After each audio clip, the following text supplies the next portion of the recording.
disappointed in every one of you. I'm sorry, I don't mean to offend you. I'm disappointed in every one of you. I kiss you on the mouth. No, I'm not cool with that. I'm sorry. One more time. I'm disappointed in every one of you. I mean, I'm dealing with degenerate animals. I'm disappointed in every one of you. Disappointed in every one of you. All right, come on. Honestly, I can't do it no more. I'm disappointed in every one of you. Let me tell you why. It's gonna be all right, Nicky. Go ahead, shoot. You just killed a fucking man. What are you going to do about it? You're happy because you got nothing. You don't got a thing. You're happy because you got nothing. Lomito! Got nothing. I want to get out. I want to get out of this rat hole. I want to get online. I need BDA boxing.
All right. Come on. What the hell? Welcome, everybody, to another Beatboxing Podcast, broadcasting to you live from the true north. This is your friend, Mr. BDA, and always with me, my co-host, the one, the only King, Bucho. King, are you there? Yes, sir. Fantastic. Well, listen, guys, thank you for joining us. Today's special episode where we're going back to the basics. Pound for pound, Vasily Lomachenko. Is he the consensus number one pound for pound? Has he been usurped by the ginger Mexican Canelo Alvarez? Or is it somebody else? Is it Terence Crawford?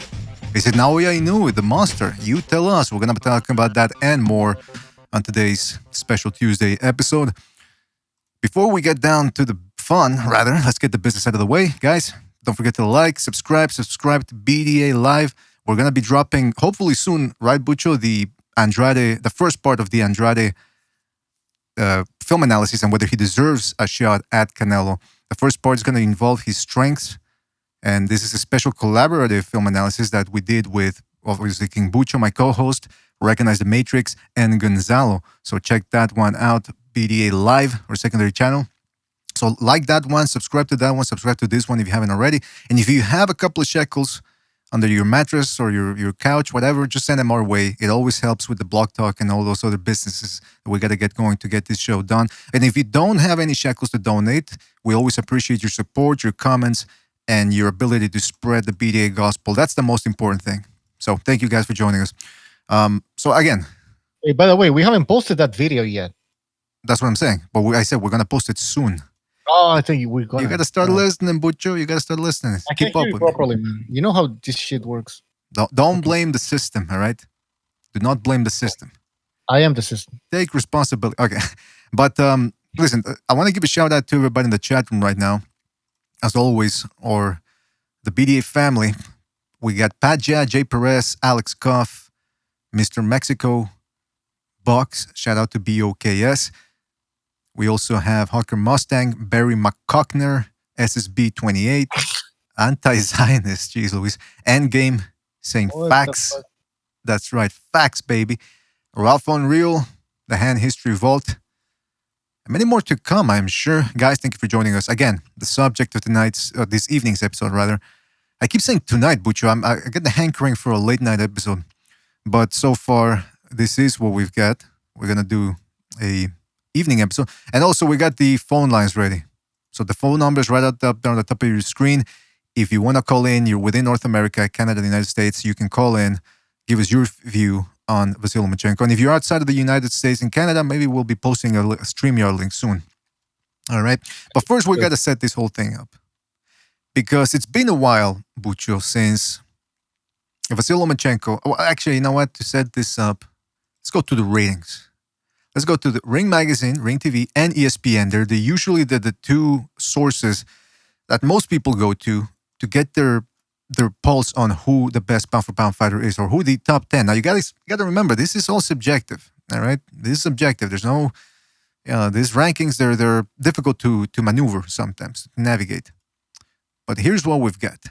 From Ring TV, we got Canelo Alvarez number 1, Vasily Lomachenko number 2, now you know number 3, Terence Crawford number 4, and Alexander Usyk number 5. And then you get the rest here. If you go to ESPN, you got Vasily Lomachenko number 1, Terence Crawford number 2. Now some people are gonna say it's interesting, Bucho, the little difference here. Canelo, Golden Boy fighter, Ring TV, Golden Boy owned. Now I'm not saying, obviously I'm not saying De La Hoya is calling them, the panel who decides this pound for pound, which is a whole bunch of writers, by the way. We can get to that later on. But it is quite a coincidence that they have Canelo, the Golden Boy fighter. Meanwhile, ESPN, which has a deal with Top Rank, has 2 top-ranked fighters at the top of the list. And again, I'm not going to argue, really. Terence Crawford is the one that I suspect, Bucho, most people in the BDA community would dispute as being number 2. They would try to probably put Canelo ahead of him. Then again, we also have a lot of people that dislike Canelo on this community. In this community. So, Bucho, what do you think? I mean, about both lists. Do you think Canelo and Vasily Lomachenko should be pound for pound, or do you think Terence Crawford over at the ESPN list, should he be number 2, or is that too high? You let me know. I think Canelo should be higher than Crawford because he did beat Golovkin, in my opinion, in the second fight. Although it was a close fight, he could have gone either way. Then he beat Kovalev, even though Kovalev wasn't himself. He still got that victory, so you got to put him ahead of Crawford. But I think Lomachenko and even Usyk should be 1 or 2. So it's between. I don't even know why. Where is Usyk in this list? The 2 lists as you mentioned. Good question. So if I remember correctly, let me put it up. But I think he was number 5 at Ring TV. Yeah, Ring TV has him number 5. Okay, and ESPN has him number 6. That's right. So what do you think? I mean, do you I disagree with Crawford being that high. People are gonna criticize me, and then he cleaned up 140. He didn't clean up 140. You can't just move up in weight, fight a guy, like have 2 fights and get all the belts. Now, you didn't really clean it up. There's contenders as well that you need to clean up, right? If you want to tell it. But nah, man, listen, Crawford's a good fighter. Don't get me wrong. If he beats Spence or Pacquiao, for sure he's gonna move all the way to maybe 2 or 1. But so far he hasn't done enough, in my opinion. I mean, he's there, but he's not top 3, man. Not top 3. Butcher, what I like about the ESPN website is that they let you know who the panelists are and who they voted for in their pound for pound list. Okay, so if you can see here, Teddy Atlas, he's at the top of the pack for some reason. He has Lomachenko 1, Crawford number 2, Canelo number 3, just like the list reflects here. Now, if you go down to Dan Rayfield, he's got Canelo number 1, Lomachenko number 2. Bradley has Canelo number 1, Lomachenko number 2. And you get to Andrew Ward, he has Terence Crawford number 1. Yeah. Now, I got to tell you, one thing about Terence Crawford, and I know this isn't a Terence Crawford episode, but we're going to get to that over at BDA Live at some point pretty soon, about how he's been regressing a little bit, in my estimation. We're going to watch how, against Kavaliauskas, I don't remember if we talked about it too much about it, but he essentially turned into a bully in that fight, which was impressive because I thought Kavaliauskas would be the stronger fighter in there. And it was interesting to see Crawford change up his tactics and start to fight forward and put the stronger fighter under pressure. Nevertheless, he did get hit a lot. And this was against that guy Kavaliauskas, whose best win was against not Lamont Peterson, the guy that what was that Armenian dude. I mean, he took him out, dismantled him. But ever since that fight, he hadn't looked all that great. Just a big, strong guy, a little bit like Baranchik at 140, but a little less. So my point is, I seem to see Crawford maybe regressing a little bit. Maybe like Tank Davis. No. Yeah. You go ahead. Like Tank Davis. Okay, that's true. But at the same time, listen, we gotta be fair here, because when Golovkin was getting hit by Dominic Wade, or what was the other guy? No, he wasn't getting hit by Dominic Wade, but Monroe and Monroe Jr. and Kell Brook. Sure, he was getting hit, but he didn't mind getting hit because he knew he could take the punches. Yeah, good point, he was man. Taking him the horse. Crawford, like you saw how he fought against Postol. He fought completely different than when he fought these other guys. That's true. Why? Because he didn't respect Postol. He didn't respect Kavalius because he wanted to knock him out. He's trying to make a statement now lately. That's what I think. He's trying to make a statement. I mean, he is on the wrong side of the street, if you want to call it that way, because Top Rank they don't have the welterweights that the PBC has. So he has to do these things, man. He has to fight that way. I don't think he would fight like that against Spence. Yeah, that's a good point, Bucho. Very good point. To say, well, he would lose against Spence because look, he's getting hit by Kavaliuskas. Imagine if Spence hit. That's not how it works. Very good point. Very good point, Bucho. That's a fantastic point that you brought up. That's why I like Terence Crawford in a sense, because he'll actually adapt to different fighters and get the job done. He can fight going backward, or once he's got you weakened, he can pressure you. I mean, he is the total package, but the opposition so far, in my mind, again, this is all subjective, has not been up to par to what Lomachenko can bring. Now, we got Recognize the Matrix on the line. Recognize, are you there? What's going on?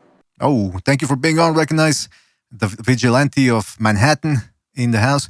Now listen, Recognize, we're going back to the basics in this episode. We're talking pound for pound, but not just pound for pound. It's mostly about Lomachenko and why we feel that at worst, he's a number 2 pound for pound guy in the world. What's your take on Lomachenko? Yeah, I think right now I have to give him pound for pound the best fighter. It's between him and Usyk, but Usyk, he hasn't been active, and he's at heavyweight, and the one heavyweight fight he's had now, it's not all I still look at him as a pound for pound fighter. I don't look at heavyweights as that unless they're like just doing unbelievable things. Like Fury might be somebody I might consider one day. I mean, he has 2 pretty big wins, historical wins.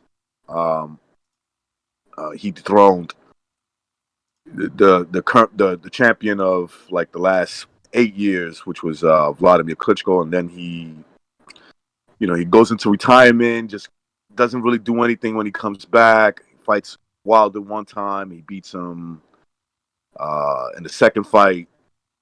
So basically, he's working up a nice resume. If he was to beat Joshua and he was to beat him in like impressive fashion, he might be somebody that I might say, even though he's a heavyweight and I'm going against my rule of pound for pound, but I would consider him, in that. But either way, I think it's between him and Usyk, and it's between Usyk and Lomachenko. Probably give the edge to Loma because he's been more active, and he's done a little bit more, right? Usyk started at cruiserweight. He can only go to heavyweight. That's basically it, and he hasn't really done anything where Lomachenko is 1 of 3 different weight classes. He's 1 fight away, if he wins, of becoming like undisputed at a weight class that he moved up to. So yeah, I think when you combine the skills and his accomplishments, for me, he's probably number 1. All right, so there. Oh shit! Hold on a second. My microphone's okay. So all right, so there you have Recognized the Matrix take. I think it's a very good take. I think Lomachenko's. I agree with you with Lomachenko's resume. It's top notch. It's hard to dispute it, but that's what we want to get into this episode. Why are there people out there who are disputing it? Now, there's Joe Cool in the chat room brought up a good point. He says all of these Eastern European fighters, if you think about it, they're fighting away from home. Everybody always talks about home court advantage. Oh, when is Crawford going to fight outside of the United States? Which he did when he fought the Scottish guy. What was his name again? Fuck. Who doesn't want to retire? Burnett. Was it Ryan Burnett? I forget the name. You're talking about Not Ryan Burnett. Ricky Burns. Ricky Burns. Yes, thank you. Jesus, it's that time of the day, man. When my memory starts going out. But yeah, Don't so worry about it. That time of the It's that time of the day for me right now too. yeah, man. I need some more green tea. But anyway, yeah, thank you. So Ricky Burns. So, but Joe Cool brings up a good point. Now, Beria has come back to life, and he says Salido beat Lomachenko. Now, to that, I would say, then we gotta take Canelo out of the pound for pound list too, because he lost to Mayweather. Yeah, 6 years because ago. he lost to May. Look, if you got if you got Canelo, which I'm not going to argue, I'm just going to say I don't agree with it. If you got Canelo number one, that's fine with me. But if you're that type of person, like if Bay Area's, if he's the guy that's like, well, no, I think Canelo belongs there. Well, then just by your logic, the theory you're throwing out is that Salido beat Lomachenko, so therefore, you can't put him pound for pound. Then I guess you got to do the same thing with Canelo, because Canelo did lose to Mayweather, right? Mm-hmm. He lost that fight. So let's X him out. Let's only keep undefeated fighters there, right? So That's right. I guess that's his theory. He should have an undefeated fighter, I guess, regardless of what he's done, just as long as he's got the zero. That's right. By the loss column.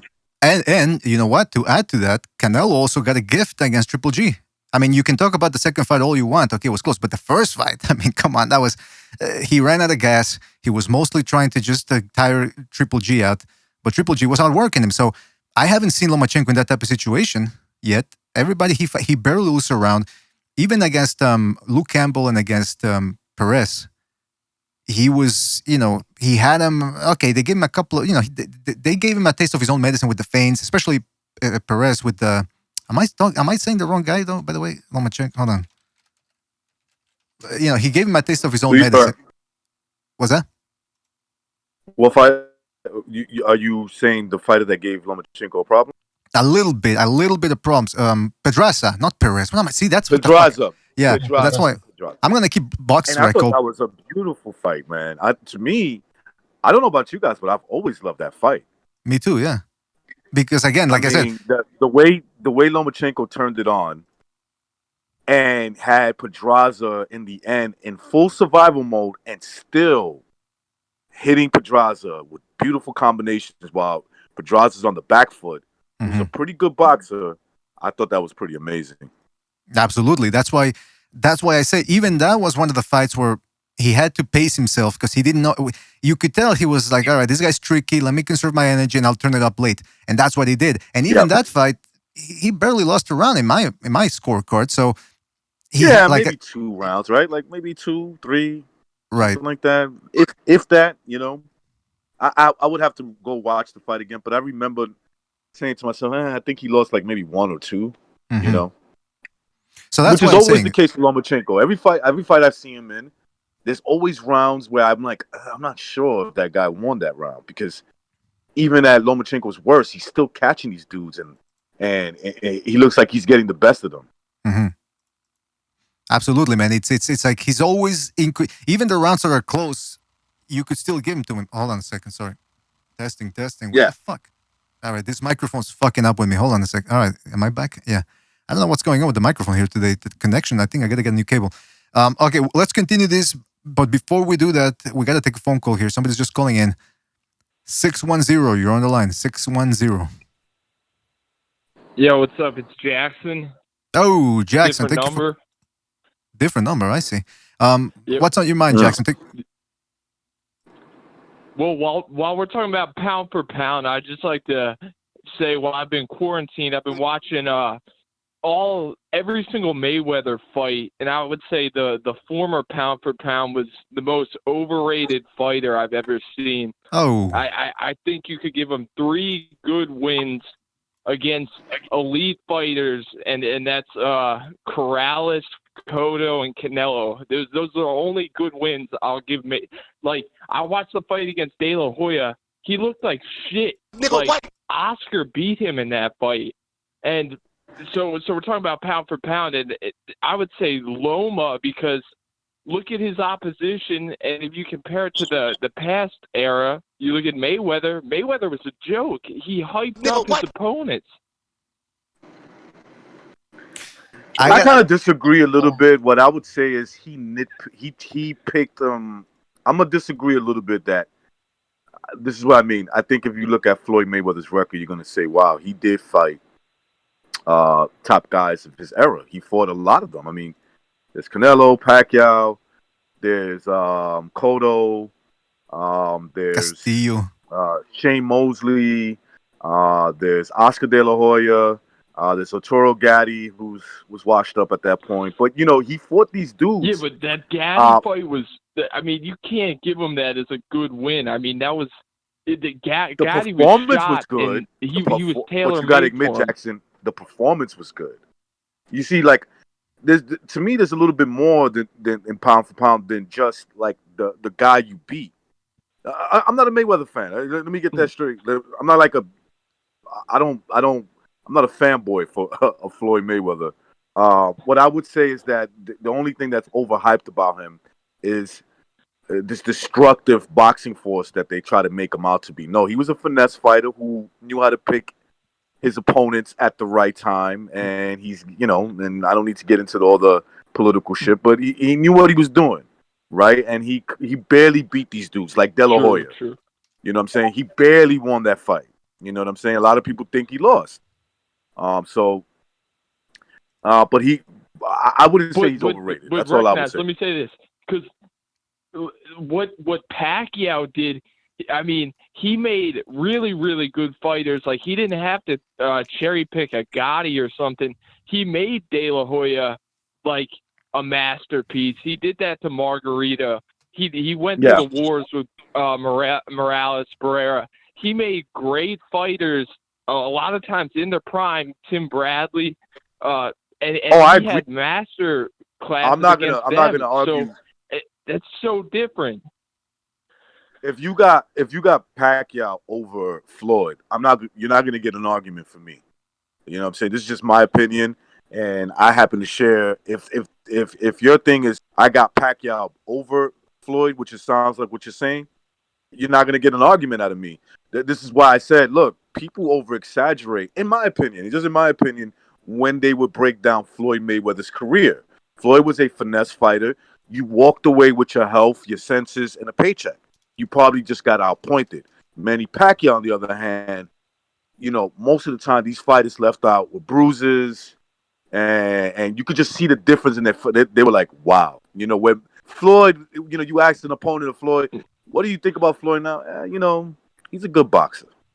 Pacquiao, the other, he's an amazing fighter. So I go by that. Boxer. I go by testimonials. Yeah. Well, I just think. Go ahead, Jackson. Well, no, I agree with you, but I also rank a lot of other people above Mayweather. I rank Marquez above Mayweather because if you look at the fight, he brought him up 2 weight classes and didn't even make weight for the fight. So I don't have Mayweather in the top 50. He pot shotted his way. I don't even think when people say Pretty Boy Floyd, not Money Mayweather, was amazing. If you just go back and look through his fights, there's nothing special there. He got beat by Castillo, who wasn't even a great fighter. But I don't want to make this about Mayweather. I'll just give you my opinion, and I'll give you. I think Loma and Usyk are at the top right now, and that's all I gotta say. So thanks for taking my call. You're welcome, Jackson. Now my microphone keeps cutting on and off here. I don't know what's You going on. sound good though. You sound good. It's cutting. So you were saying something, we just didn't hear you. Shut up! It doesn't sound good. I know what I'm supposed to sound like. Hold on a second. All right, you guys take I'm over. saying that it sounds good. What did I say? I didn't say anything wrong. All right, hold on. You guys take over. All right, you guys take over while I try to fix this issue. And thank you, Jackson, there's a question in the chat by the Hand History Vault saying, how can you have Crawford above El Gallo Estrada? Oh, I didn't say I had. Well, No. He's saying in general, those people who have him above. How can you do that? Well, I mean, does Estrada separate himself totally from Crawford in his opinion? Like, there's no comparison. I mean, I don't know if I would say that. Yeah. What would you say? What would you say, Bucho? You think that Estrada is like just way above No, I Crawford? mean, that's the thing. I don't think it's a big deal. No big deal, like in Scarface. Um, So we had a couple of but differences. No big deal. I don't know. What do you think? Well, listen, the Rugvisai win was listen. Rugvisai beat Chocolatito, then Estrada beats him. So That was a close fight. I was watching that fight again a it's couple of like, days ago because I was bored doing nothing. Man, Rungvisai, he could have won that fight too. He could have won it, but Estrada did a little bit more, in my opinion. But that was a closer fight than I thought. I'll give you my opinion on this. I like Estrada. I've been pushing him for years now, saying he was underrated. But, and it's a big but, he did lose that fight clearly in the first fight against Sorong Visai. The second fight, I even think there was something wrong with Sorong Visai. I hate to take credit away from Estrada, but the fact that Sorong Visai essentially outboxed Estrada in the middle rounds of their first fight, having success in that southpaw stance, and then all of a sudden he turns righty for most of the fight in the second, and it just got lit up by combinations.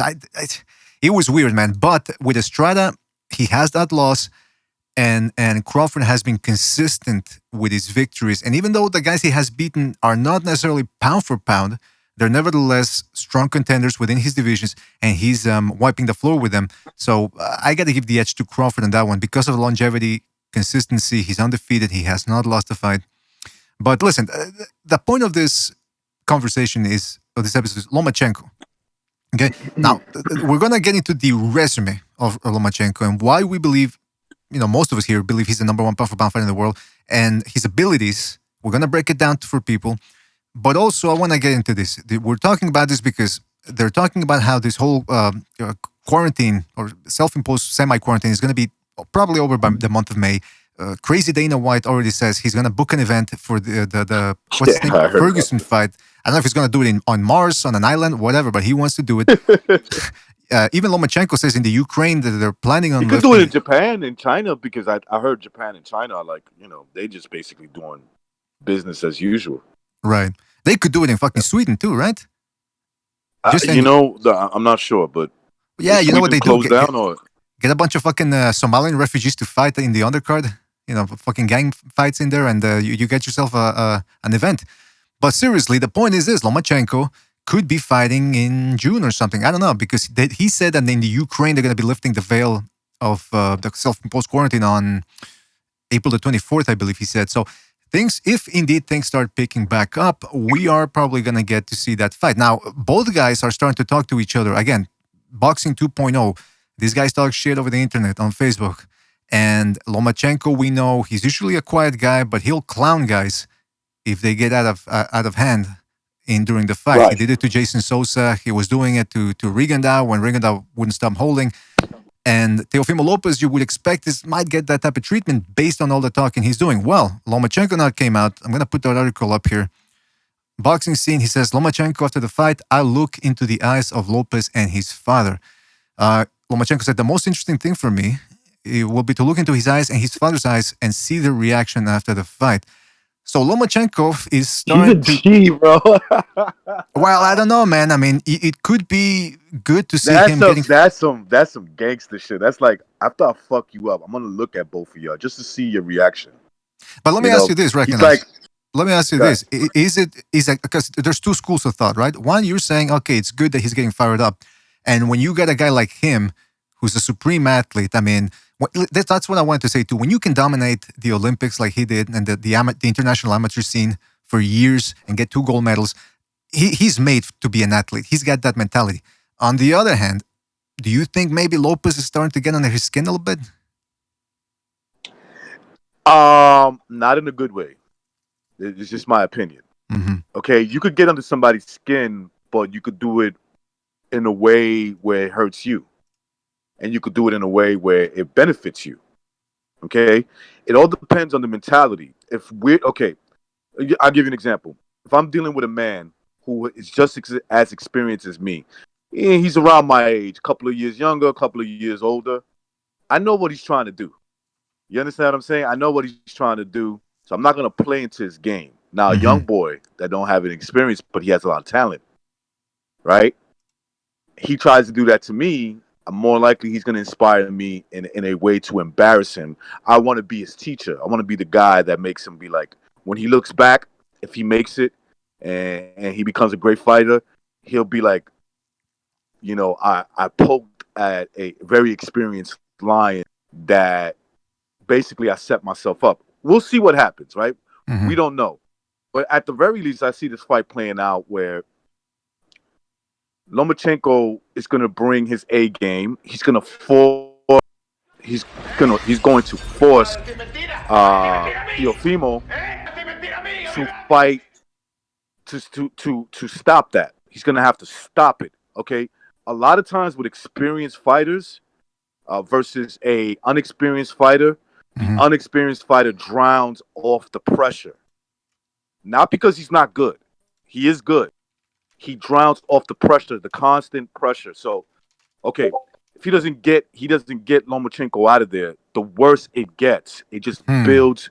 It makes Lomachenko set traps to drown him later on in the fight, to basically pull him when he can't breathe anymore. Start tugging him down so he can drown. You know what I'm saying? So you got to be careful. I like it, but if the only thing I would tell the young man is be careful, because you might be pulling at him and you might be getting under his skin in a way that's bad for you. You know what I'm saying? So, I mean, that's what's part of boxing. We'll see what happens, man. I say Lomachenko drowns him when they fight. We'll see. I remember now that you mentioned all that, I'm reminded that you had said that before when we were talking about this fight a couple of months ago, and it's true. I mean, like I said, if anybody can fight while being angry, I think it's Lomachenko, because he is an elite athlete. Nevertheless, you never really want to let it overtake you. You want to use it as motivation a little bit, but I suspect also a guy like Lomachenko, who's been so consistent in his career, and I don't think he really needs outside motivation. I think it's all from within. That being said, and one more thing that I would say, look, I'm not saying trash talking doesn't. It's not that it's not good. What I'm saying is everything in its proper perspective. You see, again, Teofimo is a young dude. Young guys, even when they're really good, when you hurt them, a lot of things happen to them. A lot of things start to happen to them. They start questioning themselves. They start breathing hard. They start having anxieties because they've never been in that situation where a guy, let's say Lomachenko breaks his cheekbone in the middle of a fight. That might really fuck with him. He's going to be like, oh shit. The worst thing that I thought was going to happen is now happening. It's the guy that I'm talking shit about is about to stop me. You know what I'm saying? That's what Salido fight helped him. Sorry, but that Salido fight really helped Lomachenko in his. That's right. For the future, basically, because it was a really tough fight. He never really fought like that. Was a completely like a pro fight. Yeah. Like when you get a dirty buster, like you're not gonna get that in the amateurs. And no, he would have been. They would have told Salido, "Yo, you're disqualified. Get the fuck out of here." They'd be like, "Yo, you're done."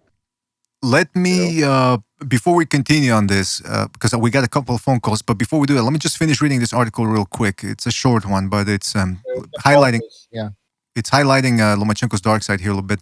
It seems interesting. Ryan Garcia is trying to play the bad guy now. Lomachenko. Well, I wouldn't necessarily say this is being the bad guy, but anyway, he says, I was disappointed because of the fucking delay, everything that's happening with self-quarantines. 22-year-old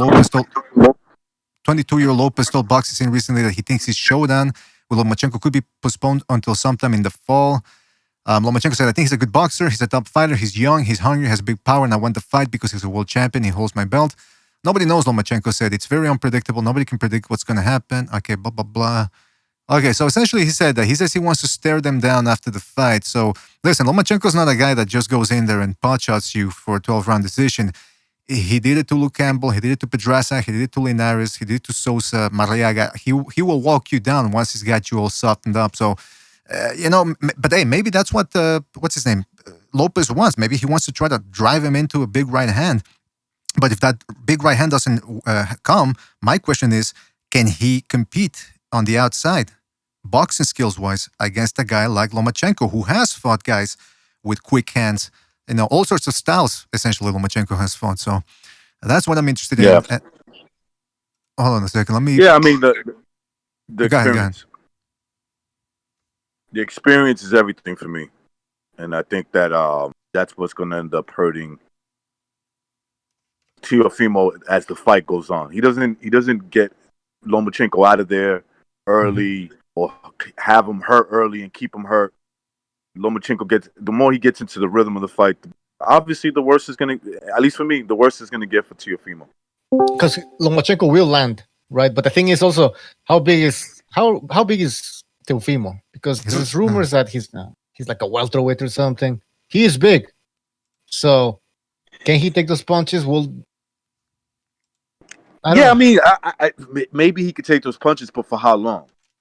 Right? Because he's an emotional guy, and look, I stress upon people, like, when you have an emotional attachment to a certain fighter, and it's like kind of a dislike.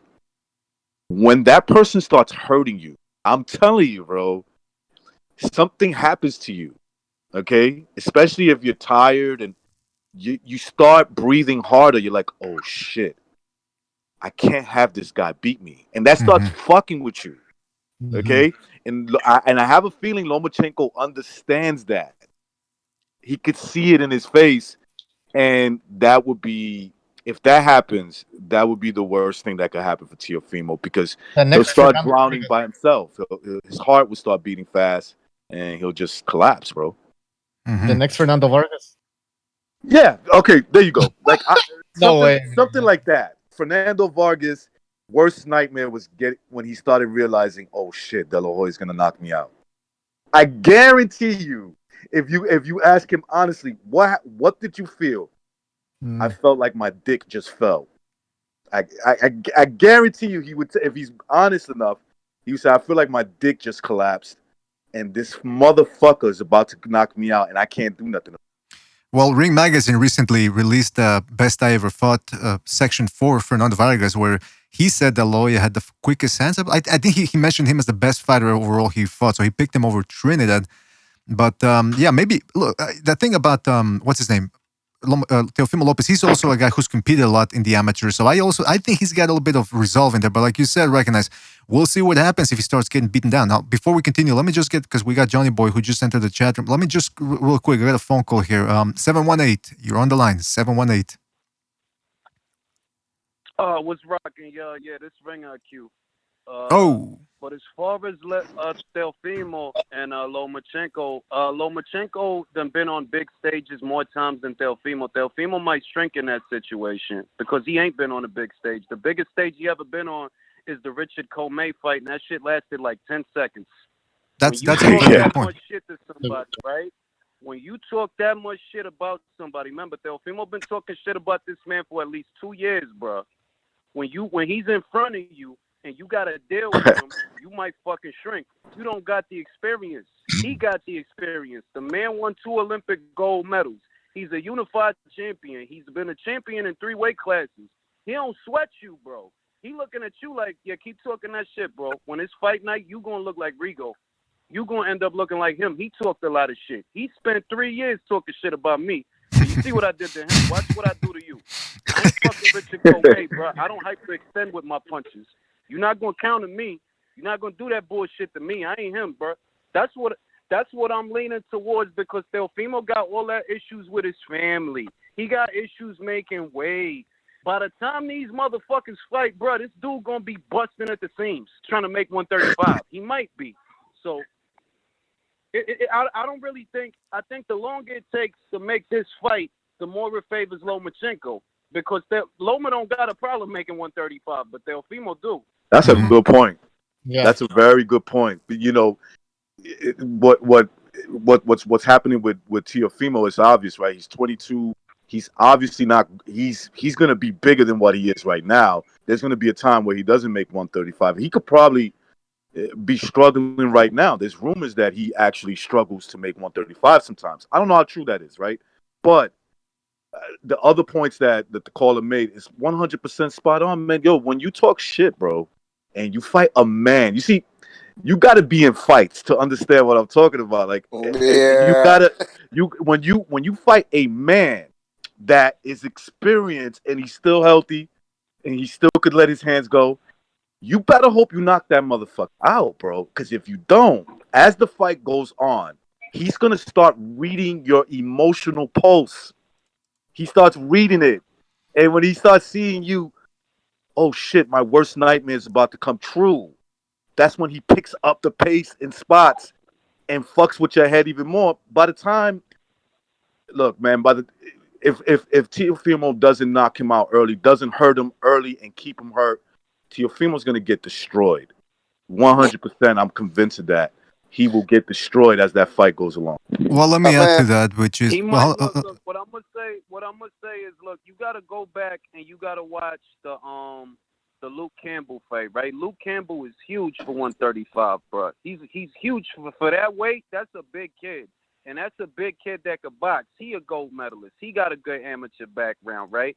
If Lomachenko could work around the jab and the size of that guy, Teofimo don't got nothing for him, bro. Teofimo's best bet is a puncher's chance, because you're not going to tell me that you could box with Lomachenko. You're not going to do that. You just got to try to hit him with something that he don't see between the punches. That's your best bet, and that's a long shot. That's saying you got a puncher's chance, bro. That's what that basically is, a puncher's chance. And the longer this fight goes on, the more you going to start to shrink, that you going to start feeling stupid, like, damn, I talk mad shit about this dude. I ain't get him out of here yet. Hey, I wanted to mention something. I wanted to mention something. Ring IQ. Ring IQ, because I wanted to ask you. I wanted to ask you something. Do you have a Discord account? Nah, I got StreamYard. I don't got Discord. Okay. Yeah, because we got out of the calls, but I don't want to hang up on you. So what I'll do is this: I'm gonna put a StreamYard link on the chat. And we'll put you on if you want to continue. I don't know if you have the time, but if you want to continue this conversation, we'll put you into the conversation along the Discord. All right. All right, bet. All right, I'm gonna put the link in the chat room. All right. Can y'all hear me? Yeah, we can hear you. But I said I want to. I got a whole bunch of Johnny things right here.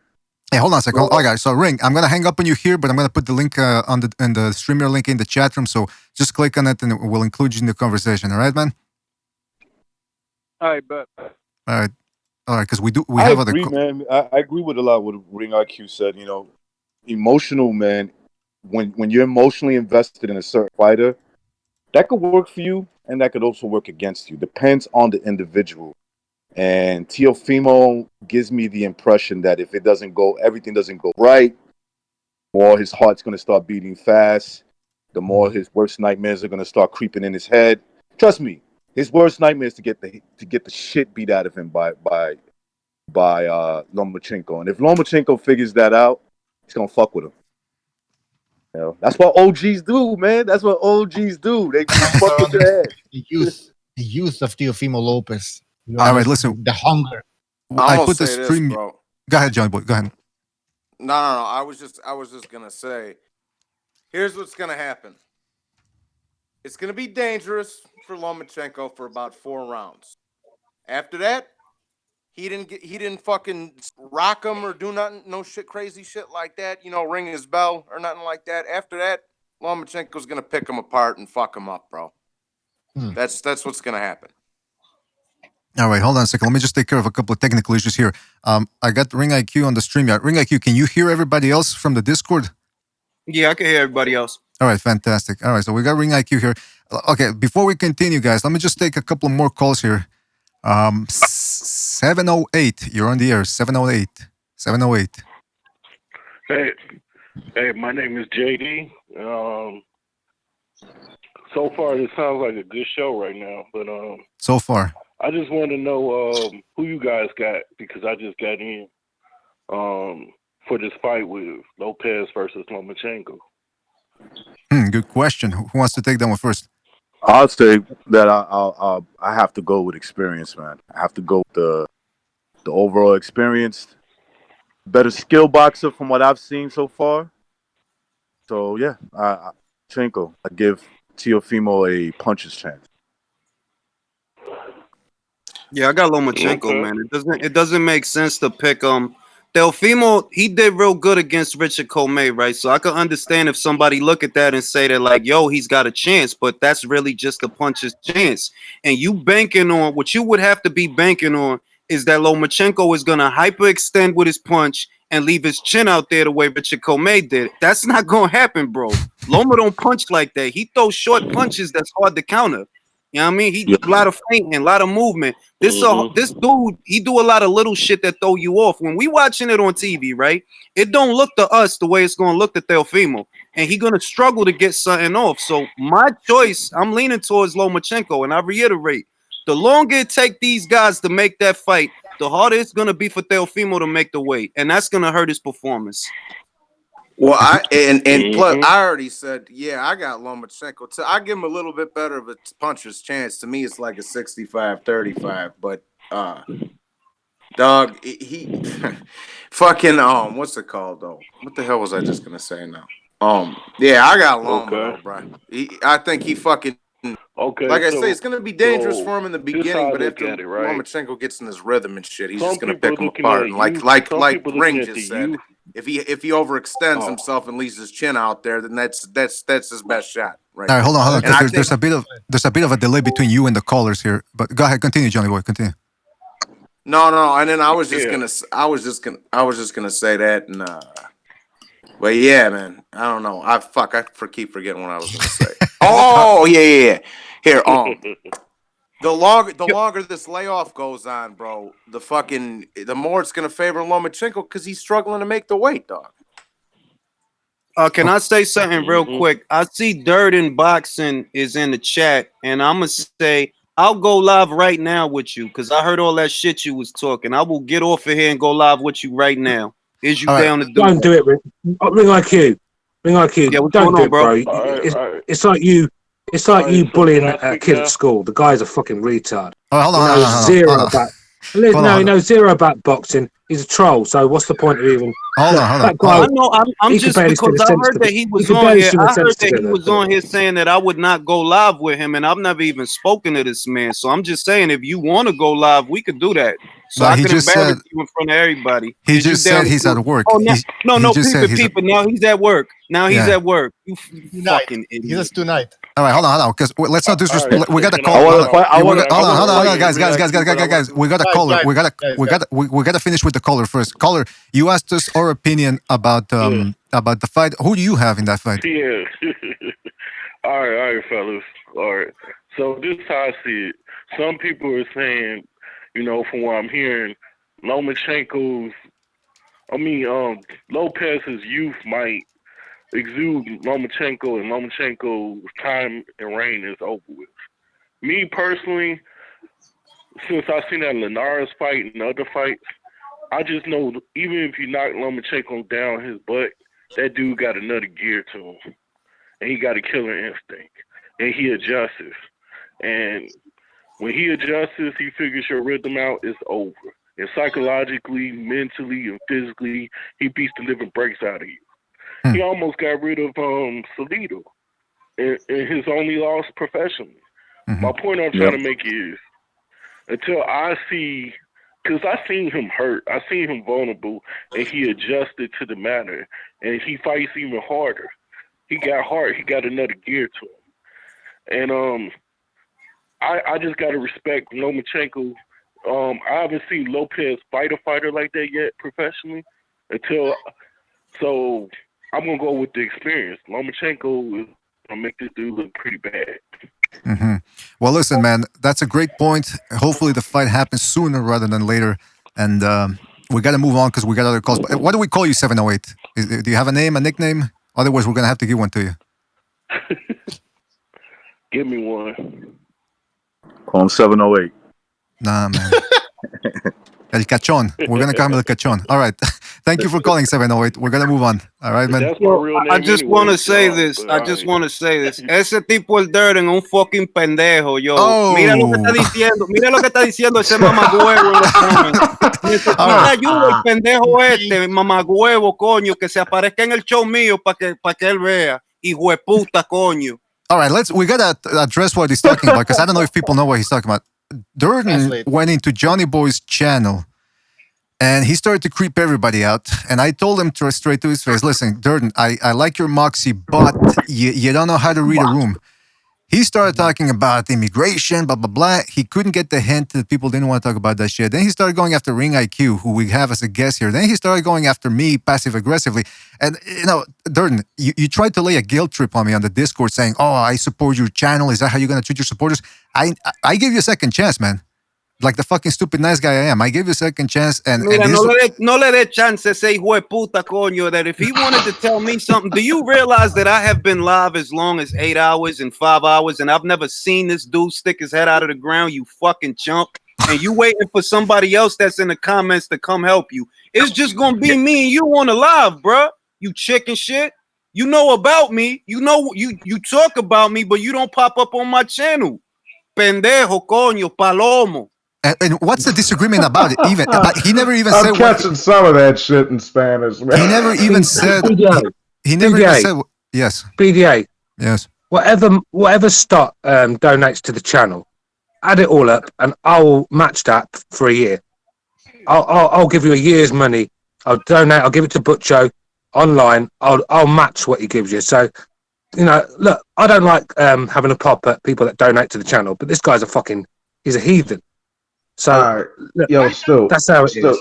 Wait, you guys talking about? Yeah. Yo, real quick. We just getting Dirty. started. And another thing for me too, bro. I don't give a fuck about your 4 little $2 super chats you dropped on my shit, bro. You don't come in there disrespecting motherfuckers like that, especially when they're not there to defend themselves, bro. Exactly. You a clown, my guy.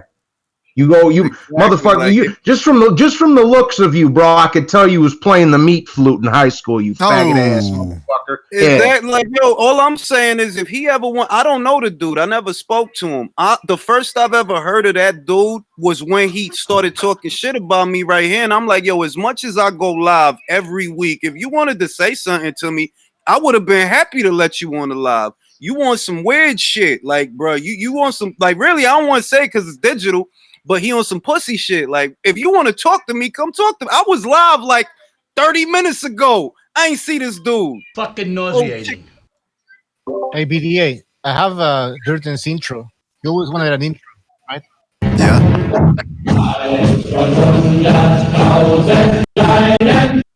Okay, come on, come on, Butcher. We're gonna get YouTube's gonna pull us. YouTube's gonna pull us out of this motherfucker. Man. Damn, if you guys are talking about Stott, right? Yo, Stott, you need to chill, man. I like you. You always supported my channel, but just chill out, bro. I mean, talk boxing, keep the politics. I respect everybody's politics, but do that somewhere else. No, you should have heard what he said about you, man. He was talking about how he said something about whoa, time out. Well, no. He didn't insult you, but he was telling tales out of school. He was saying about how he's talked to you in private, how you're a fascist, and I'm thinking, all right, I know he's a fascist, but I mean, let him say it. Don't fucking tell people about. Well, I think he may be confusing my way of life with my family and where I live at. But I don't impose my politics on other people. Do that. And boxing channels is definitely, I try to avoid that on a boxing channel and then insult other people because they don't believe in my politics. I think that's weak. I think I know he's frustrated. He's finding out some things about the world and he's not knowing how to react. You know when somebody finds something new and they're like, oh shit, it was under my nose, and they try to overcompensate. I think that's what he's doing, and he's doing what I it think, all. Bro? I think no. Listen, this is what I think. Right? He in self quarantine. He don't got no culo in the house, so he's very upset. He's dry. He can't go to the store because the Corona Park virus might get him. So he want to come on the boxing channel and start stuff. And all I'm saying is, I go live on a regular basis. So please don't just use my name to be using my name. If you want to talk to me, I'll be happy to oblige you. You know what I mean? Don't go to a show and I'm not there and you start talking like, what is that, bro? Like, you could have came and talked to me. I would have put you on. That's ridiculous. And this is digital. Feel what I'm saying? Like, we digital right now. We on the internet. And this is how this dude behaves. This cannot be a grown-ass man. A grown-ass man don't behave like that. This is a dude sitting in his mother basement writing a manifesto about how he gonna jerk off to death and he gonna wake up in a bathtub or whatever. Like, get out of here, bro. Like, get out of here, bro. Don't bring me up. Chill out, Bro. Stott. You need to chill out, bro. Yeah, listen, the guy is not the ease worst. back a little bit. He's not the worst character I've encountered on this internet thing, but I mean, he does. He recognize you hit the nail on the head, man. He's misguided. One day, like Stu said, one day he's a Muslim, the next is a Cholo, the next is with the fucking Aryan Vanguard, the next is gonna be with the Black Israelites, like Stu said. I mean, it's just he's all over the place. He's a guy trying to find himself, but don't start insulting people just because you're trying to find yourself. You know, do that on your own. Keep your comments to yourself. And that's all I got to say about that, man. Yeah, BDA, let me just say one more thing. Oh, come on, quick, man. Bro. Let's all right, go ahead. One last thing. All right, thank you. Yo, bro, and he was talking about she was gonna have some Nazis and shit come beat me up or whatever, bro. I dare you to bring them. I dare you to bring them out here, bro. I don't mind stabbing your boy in the neck with a screwdriver, my dog. Hey, this is a family show, Johnny. It's a family show. That's right. All right. That's It all is a family show. And PG-13. Nobody was stabbed during this show. Somebody might get kicked in the throat, but ain't nobody get stabbed. I don't care how many Dago, Guinea, what greaseball goombas come out of the woodwork. Hey. I didn't say that. I am a fascist. And I'll end it with this. I am a fascist, but I'm the fascist of my house. I call it that. All right. There you go. All right, listen, we got to move on. We got a caller. He's been standing by this bullshit. 432. I think I know who it is. 432. You're on the air. 432. Hey, what's up? My name's Brandon. I'm calling from Texas. Oh, Texas. So Brandon from Texas. Yeah, I just had one question about the Lomachenko Teofimo fight. Mm-hmm. How do you feel that shoulder roll counter-punching style is going to work with Teofimo? How is that shoulder roll going to work against Teo? Against It works Lomachenko? perfect if a fight is going a straight line. The problem with Lomachenko, he likes to come in angles, so it might not work. Somebody got a bad echo. Yeah, I think it's me, man. No, I'm saying that the shoulder roll is excellent. If you ever see Floyd Mayweather executed, he did it especially well with guys who came down the straight line. When guys use jabs and were able to use a little bit of angles, I think of Cotto. You can see he had a little bit of issues because shoulder roll is not meant all the time to use it. You know what I'm saying? You got to know when to use it. Mm-hmm. I think he might have some success early, but as the fight goes along, Lomachenko will make adjustments on that, figure out what spot can catch him in, and then he's going to be, if he keeps using it, he's going to be off up mentally. Yeah, like I think Lomachenko's probably gonna gesture with the right hand, but he's probably gonna fire lead left hands down the pipe. You know, just to psych Teofimo out. Teofimo's gonna be trying to roll Loma's jab off the shoulder, and he's gonna end up eating lead left hands as a result. That's one way it could go down. Two, Lomachenko could always go downstairs on him, or you could just punch him in the chest, hit him in the solar plexus. That if you can't nail him in the head, punch him in the middle of the chest. That ain't gonna move. And those are baby adjustments. Like Lomachenko's an advanced dude, dog. Like that shoulder roll ain't gonna mean a lot. I'm thinking about it this way. I gotta go back and watch that fucking Nakatani fight, man. That's what I gotta do. It's styles make fights and all that. Oh my God. What the fuck is the echo, bro? I don't know. Anyways, it ain't for me. Fucking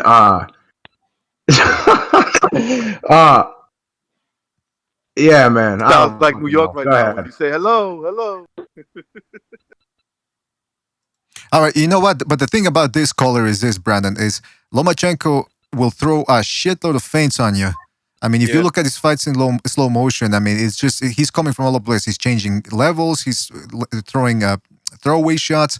He will just drown your mind with information. It's information overload. And that's how he gets a lot of guys to quit, because not only is he putting punches together and hitting you to the body, and he's an underrated puncher, but he, like I said, information overload, and these guys get overwhelmed. Now, Teofimo has that big right hand, but I think, like Ring IQ said, a lot of people are getting hypnotized by that Comey fight.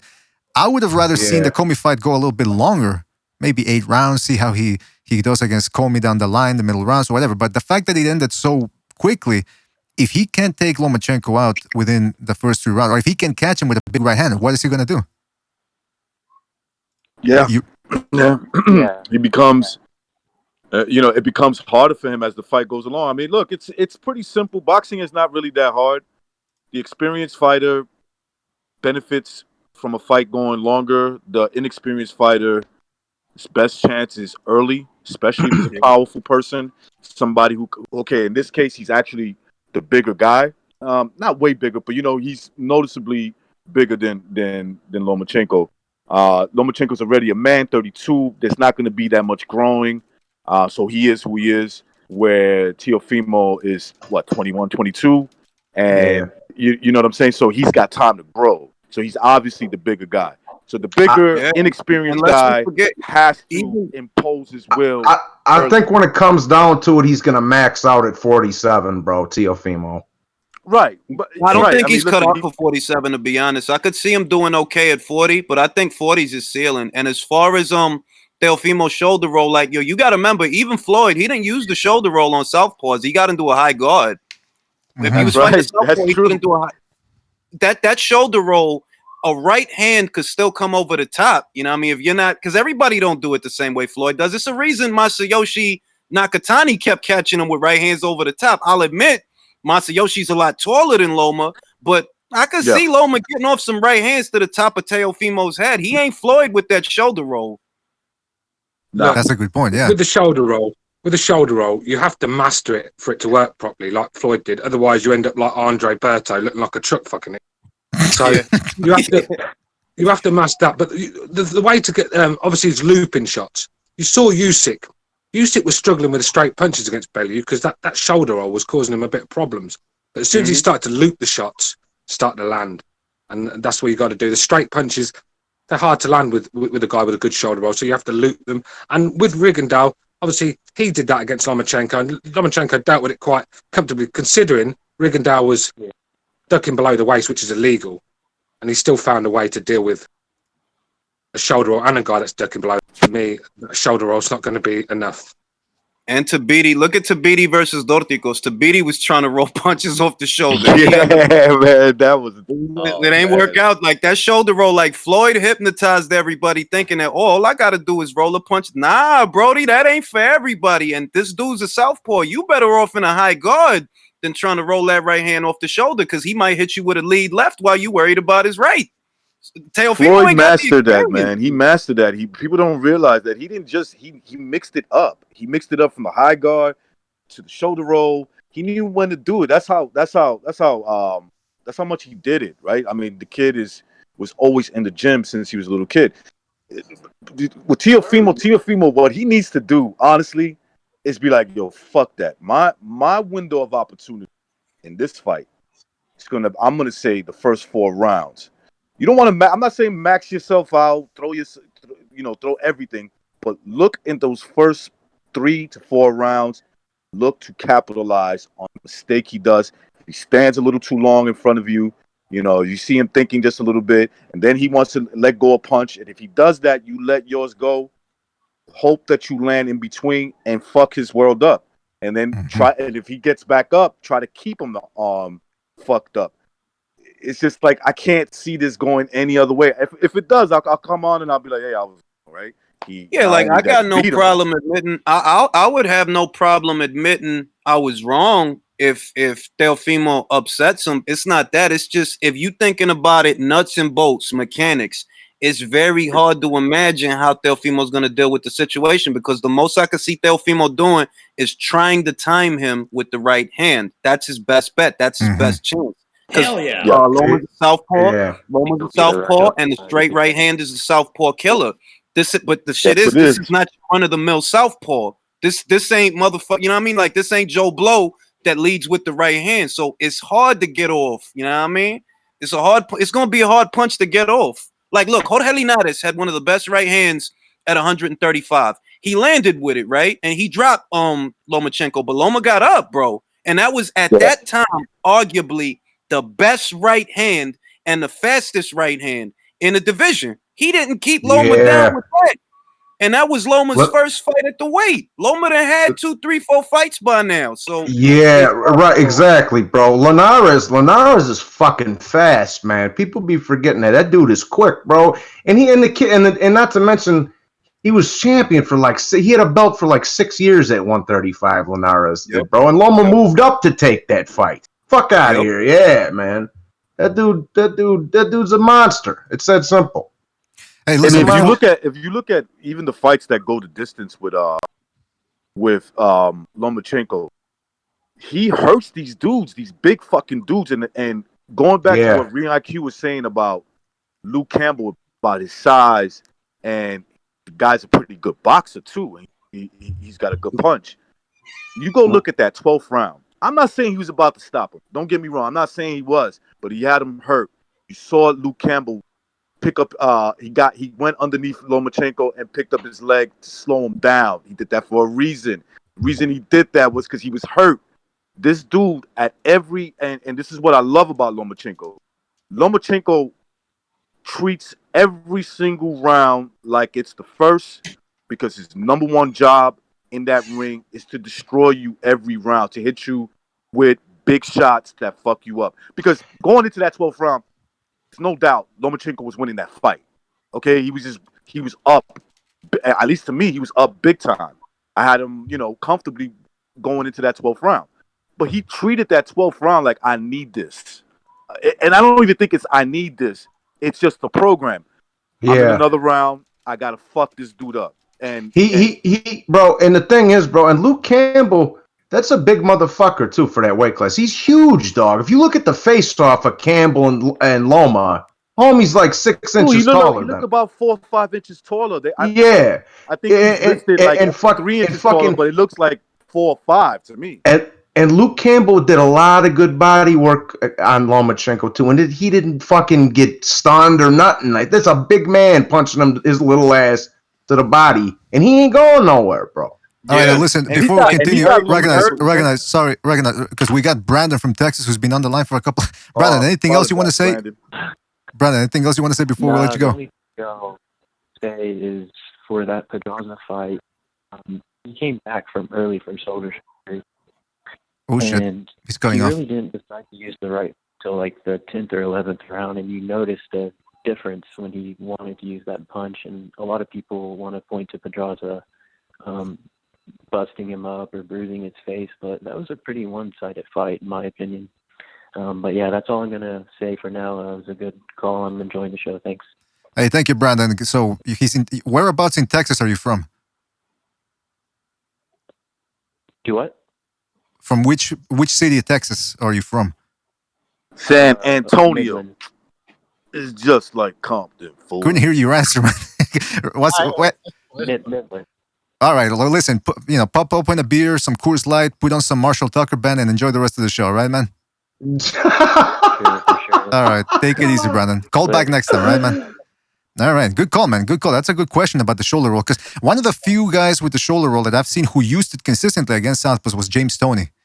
Whether he was fighting taller guy like Michael Nunn or he's a fucking master though. Yeah, but he was a master with it though. That's the thing. And Teofimo, like, we can't compare Teofimo's shoulder roll to James Toney's, dog. Yeah, we can't. We can't. You know what I mean? Exactly. But that's like you said, it's a hard thing to master consistently for 12, especially against a guy who like Lomachenko who's seen it all. I mean, it's things are gonna work for maybe 3-4 rounds. But then here's a little tip. Here's a little tip of guys that master that. If you go look back at their background, right, how they train, those guys are gym warriors. They do it every day. Not every day. You get what I'm saying? But when their main workout is boxing in the gym, that's their main workout. They spar. Those are the guys that did that. And what did we hear about James Toney? The motherfucker didn't care about his weight. All he cared about was sparring. And, that's right. And that's what he was known for. He sparred with you. So, it takes a lot of work to master that shit. We can't forget that even though James Toney was a master with the shoulder roll, right? But also James Toney had a granite fucking chin. So even if something gets through, it don't bother him, dog. Like, so he got both. He got plan A, plan B. Like, yeah, he real good with the shoulder roll, real good counter punches, strong puncher. But if something get through, it ain't gonna bother him. You know what I mean? So Yo, he never got James Toney never got stopped, did he? And he had like 80 pro fights, No, bro. he never got He got. stopped. Yeah, Johnny, he never I got stopped. think. I Yeah, he had a think beard. late. Like we talking real motherfucking late in this man's career. I think he got stopped, but we talking about when he should have been done retired. Like, bro, like why the fuck you even Yeah, still yeah, fight? yeah, yeah, for sure, for Yeah, he may sure. have got stopped late in his career, like last fight of his career or some shit like that, or close to it. Yeah, But like it in was his like that, prime, like the last and even fight. past his prime, the dude never even came close to getting knocked out. Yeah. He got I dropped. think, I think the only fucking guy that stopped James Toney was Randy Couture, wasn't it? And that's a totally different sport. Yeah. What's it called? Yeah, bro. He fucking he was a hard man to put down, bro. That's for sure. Now the question is this, though. I'm looking at our message boards from across the internet. It seems like Lomachenko is scared of everybody. People say that he's scared of Devin Haney. People say he's scared of Tank Davis. People say Teofimo Lopez is going to knock him out. Is there anybody out there that can't beat Lomachenko? Because that's the way it seems like to me, man, by reading the message boards. He's in a situation where for some people, like let's be real. He's in a situation where he can't do nothing right for some people. If he goes in there and he smashes Teofimo, they're just gonna bounce over to Devin Haney. And then if he smashes Devin Haney, they're gonna bounce over to somebody else. They not trying to give that man no credit. I already see what the game is. Like, bruh, it's all right, dog. You don't like Lomachenko. I could tell. It's all right. You don't have to at the end of the day. You don't have to like him, but don't bet against him. You see, this is what this is weird. Like boxing fans, man, they have a bad appreciation for the game. Dude, I hated Floyd Mayweather. I can't stand that dude when he became Money Mayweather. I really didn't like him. But I give the motherfucker his props, man. He was an excellent boxer. And I'm like that with Oscar De La Hoya. When he beat fucking Chavez, I made a decision that I'm going to hate you forever, right? So I just right, me too. I hated him. Like, bro, nothing you do is right to me, dog. I don't care if you win. Nothing you do is right. And I became a Floyd Mayweather fan because he beat Oscar. Like, yes, this fucking robot-sizing motherfucker. I don't like him. You know what I'm saying? So it be like that. That's why I know where they coming from. Like, bro, you just don't like Loma, and you not never gonna like Loma. And I'm not even gonna try to make you like Loma. I'm gonna try to get your money. If Loma was black, he'd be the king of Wakanda. Just put it that way. Well, my theory is this, man. My theory is you look at Lomachenko, he's a white guy. Loma is black, man. He's light skinned. Well, yeah, maybe, but you look at him, he's a white guy. He's got a crew cut. He looks like a police officer. I think he reminds them of a state trooper that pulled them, aside one day because of a busted with an tailpipe accent, right?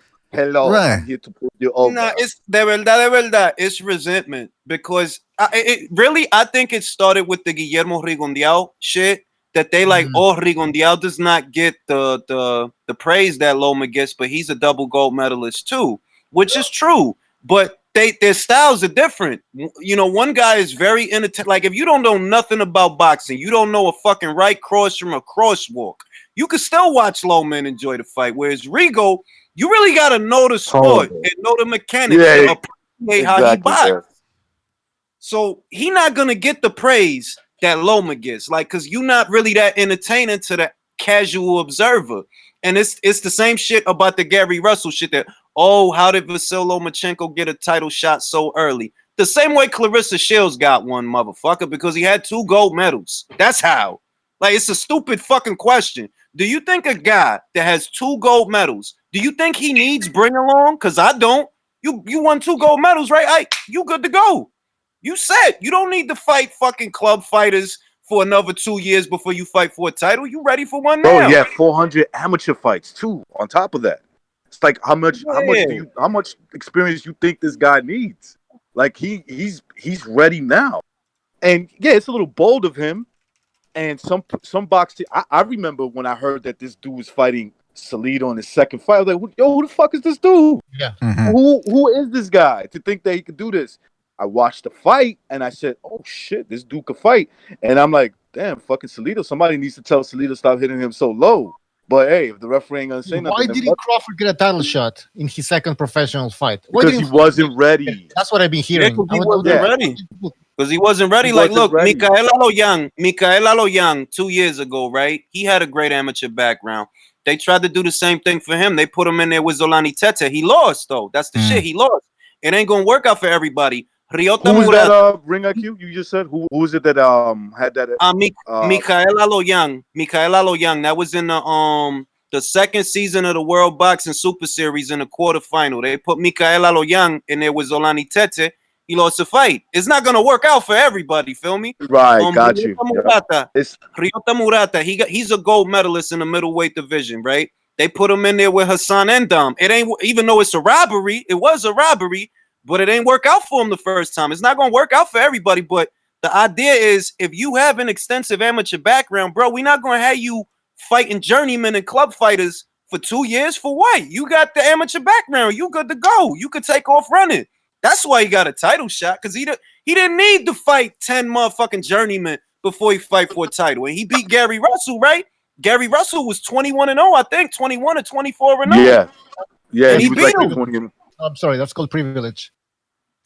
Well, okay, but look, even if it is privilege, right? The guy's calling for it. Okay, so he says, "Give me those fights now." Right? It's up to the guy. It's up to the guy that feels like, yo, you don't belong in here, to make him say, yo, this was a mistake. But that ain't happened. He went in there. He schooled Gary Russell. He gave Orlando Salido in his second fight all he could handle. Okay. Even though, in my opinion, that was a dirty fight from Orlando Salido. He was allowed to do a lot of shit. But, you know, what the results are what they are. That's just my opinion. And he still gave him a good fight. One judge had him winning. So it was a good fight. Okay. It was a very good fight. Nobody shut him down. Nobody said, you making a mistake, son. Coming up in here, trying to fight on your second or third fight against real G's that been doing it for a long time. Nobody put him in his place. Do you know what made me laugh about that, I recognise? Everyone started calling Lomachenko a bum after that decision against Salido in his second fight. I mean, where was Terence Crawford fighting after 2 fights? Fucking Walmart or somewhere like that. Right, and I don't even knock Terence Crawford for that. I don't knock him. He wasn't ready.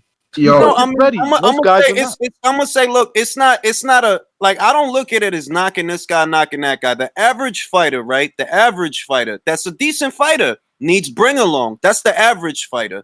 Vasyl Lomachenko didn't need that because he had a very extensive amateur background. That doesn't reflect poorly on everyone else. Different fighters got different careers. Like, for all Lomachenko's virtues, right? You got to realize that this guy is on borrowed time. He's not going to be like Crawford's career might last a lot longer than Loma's because Loma started late. That's the trade-off. That you had all these years in the amateur ranks and you did very well for yourself, but you approaching your mid-30s, they're right around the corner. Crawford's 31. He got a little bit more upside, and he has been brought along. But the average fucking fighter has been brought along. The average fighter, I'm talking about 95% of guys in boxing have been brought along. So it doesn't reflect 95% of the elite fighters in boxing today have been brought along slowly and then graduate different levels after a certain amount of fights, after a certain skill set that they display that said, we can take this guy to the next level, right? So remember, Ring IQ, I think he just said it, right? He just said that Lomachenko's kind of on borrowed time. This is why I say, man, appreciate what this dude is doing. Look, he came in at 23, 24 years old as a pro. He's not interested in padding his record. For all the Lomachenko haters, he's going to give you what you want, which is an opportunity for somebody to beat him. He's not going to stop unless you can hurt him and beat him. You should appreciate this dude. Yeah, guys, hold on, Johnny. Sorry, Johnny. I actually agree with Ring IQ when he said that Loma's on the slide. I've seen it for the last few fights. You can't hear me. Fuck, what the fuck? Stu, you gotta give me 2 seconds. Johnny Boy wanted to say something, and then I gotta take a call. This guy's been on hold for a long time. So we'll go in that order, right? Johnny Boy, if you can still remember what you said. Yeah. Yeah, no, I was just gonna say, bro, nah, man, this dude ain't scared of no fucking body, especially little. I heard Ryan Garcia would beat him. I heard Haney would beat him. I heard it all, bro. These little motherfuckers haven't even fought anybody yet, bro. What is you talking about? The only one who just made his bones is Teofimo, bro. The rest of these dudes ain't fought shit, so I don't want to hear about him ducking nothing, bro. But wait, Nothing. you're picking Teofimo though, right, Johnny boy? Yeah, no. I never said that. I said I'm not giving it away yet. Is what I said. Oh, I see. You're like a woman, a virgin. All right, hold on a second. Before we continue, let's go to 585. Hey. Let's go to 585. Let's go to 585 real quick. Oh, yeah, this is gonna be interesting. 585. You're on the air. 585. Going How once. you doing, Mr. BDA? This Ah, is Jesus. Vince. All right, man. Go ahead. Go ahead, Vinny. What's on your mind, Vinny? You interrupted me for Vinny. Nice one. I'm sorry. Well, I didn't know it was Yeah. Vinny, man. Come on. Go ahead, Vinny. What's on your mind, real quick, man? Come on. Excuse me, guys. I'm sorry about that. I meant Mr. Bucho. This is Vince. Bucho, this is BDA, motherfucker. What's the matter with you? What the fuck is wrong with this guy, man? You kidding me or what? Go ahead. Oh, I'm sorry. I'm sorry, guys. Yes, Teofimo Lopez, the next boxing superstar in my eyes, guys. This guy is the complete package. Okay, Lomachenko, his ceiling has been reached. He's on the downslide, guys. And the coronavirus isn't doing Lomachenko any favors. Okay. All right, go fuck yourself. Bye. The way Yeah, it's not doing you any favors either, Vinny. By the sounds, it sounds like you got it. So Vinny, you're picking Teofimo to win this fight, then? Yeah. Vinny would pick fucking Johnny Gary boy, Coleman. yes, I Vinny am. would pick Gary Coleman to beat Lomachenko. Yes, Mr.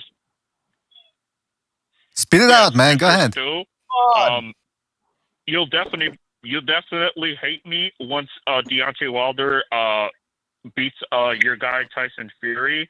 I'm Yeah, sure speaking you of wouldn't wanna hear from me Deontay Wilder, on the you phone still haven't line. paid your debt. You haven't yeah. paid your debt.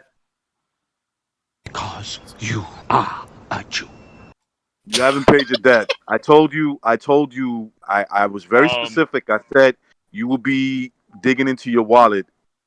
2020 it's not gonna be good for you. So I'm still waiting for you to super chat or something.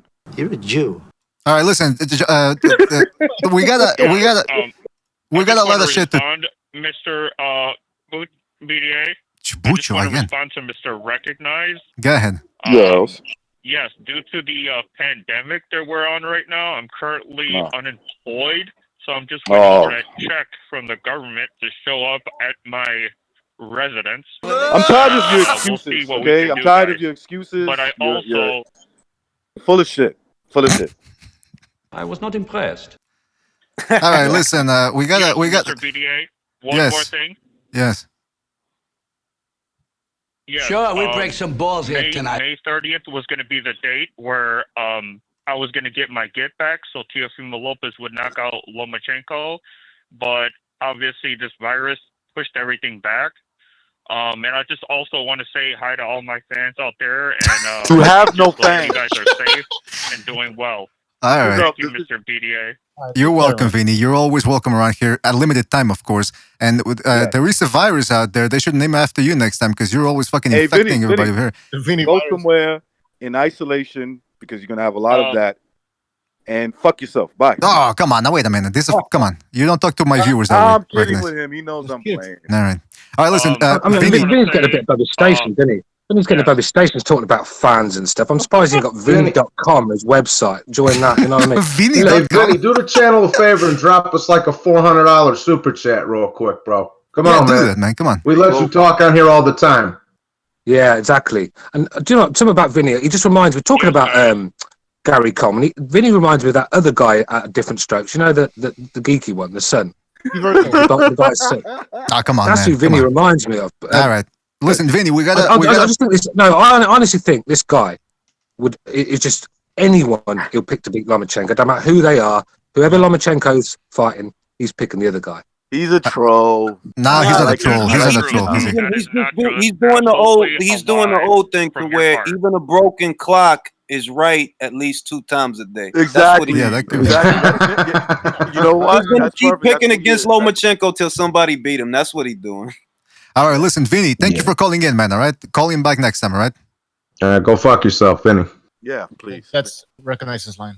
Yeah, that's no, but recognized. I like when somebody else uses it too. All right. So That's Vinny just everybody's think line. It's not only me. Everybody's line. That's everybody's line for with regards to Vinny. That's everybody's fucking line.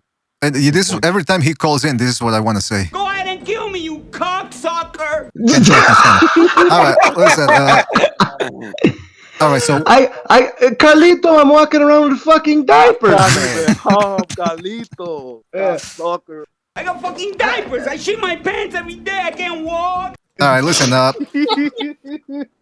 We were talking about Teofimo Lopez, right? Now, here's the thing, though. I heard somebody. It was Sean Newton was talking about Johnny Boy, your old friend, Johnny Boy. He was talking about your old friend John Boxing. Now, John Boxing said something interesting. He said, "Why did Lomachenko get taken from number 7 pound for pound to number 2 or number 1, I believe?" That's what he says. I don't know if it's true or not. But he says he made a big leap after he beat Rigondeaux. Now, the big thing is this. He says Rigondeaux was under Lomachenko, so how can Lomachenko get ahead by beating somebody that's under him? But my thing is this. His big argument is that Lomachenko has never beaten anybody. But then if you think about it, Rigondeaux beat Donaire, who was at the worst ranked number 3 pound for pound at that time, unless I'm mistaken. Okay, BDA, let me say this right now because I know, but here's the thing. There was a lot of changing of the guard at that 2017 period because I'm going to tell you why. Ward retired, Bradley retired, Chocolatito got beat. Like it's not Pacquiao lost the horn. Fucking, there was a lot of changing in the guard in that little 8-month period right in there, bro. And here's the thing. So he don't know what the fuck he's talking about, but he's So he don't know what the fuck he's talking about. I mean, it's not even that though. I mean, it all depends on how your pound for pound list is structured. Because at minimum, what you can say, if you had Rigo ranked as a pound for pound fighter and Loma beat him, then you got to give him the credit because you the one that had him ranked over there.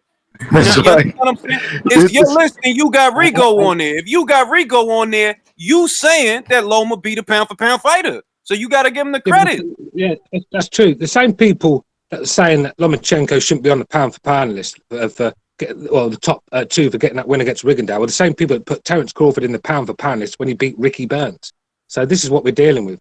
I mean, Terence Crawford's been on the pound for pound list since time began. Not one decent win on his resume for me. Not one. But like I said, you could do the eye test with Crawford, though. I'm going to say this. Look, I'm big on Crawford, right? I got him on my pound for pound list. But it's either Crawford He's number 6. He's number 6 on my... Hang on a sec, bro, quickly. He's number 6 on my list, so I've got him on there because the eye test. I can see he's a good fighter, but he's not got no decent wins. Well, I would say this is where we disagree. I could tell we both do our list differently based on different criteria. That's fine. But do I rank Vasyl Lomachenko as number 1? No. Do I rank Crawford as number 1? Nah, it can't beat him. I believe it or not, I got Manny as number 1 on mine. Oh, yeah, I got Manny because the way I do mine, I have to tabulate. The way that I do argument for me. Canelo at number 2. I've actually got Canelo at number 2 because between Manny and Canelo, both of these guys have beaten the most number of world champions and top contenders between them. And that's how I do mine. It doesn't matter how you look. It doesn't matter how you performed. It only matters who you fought.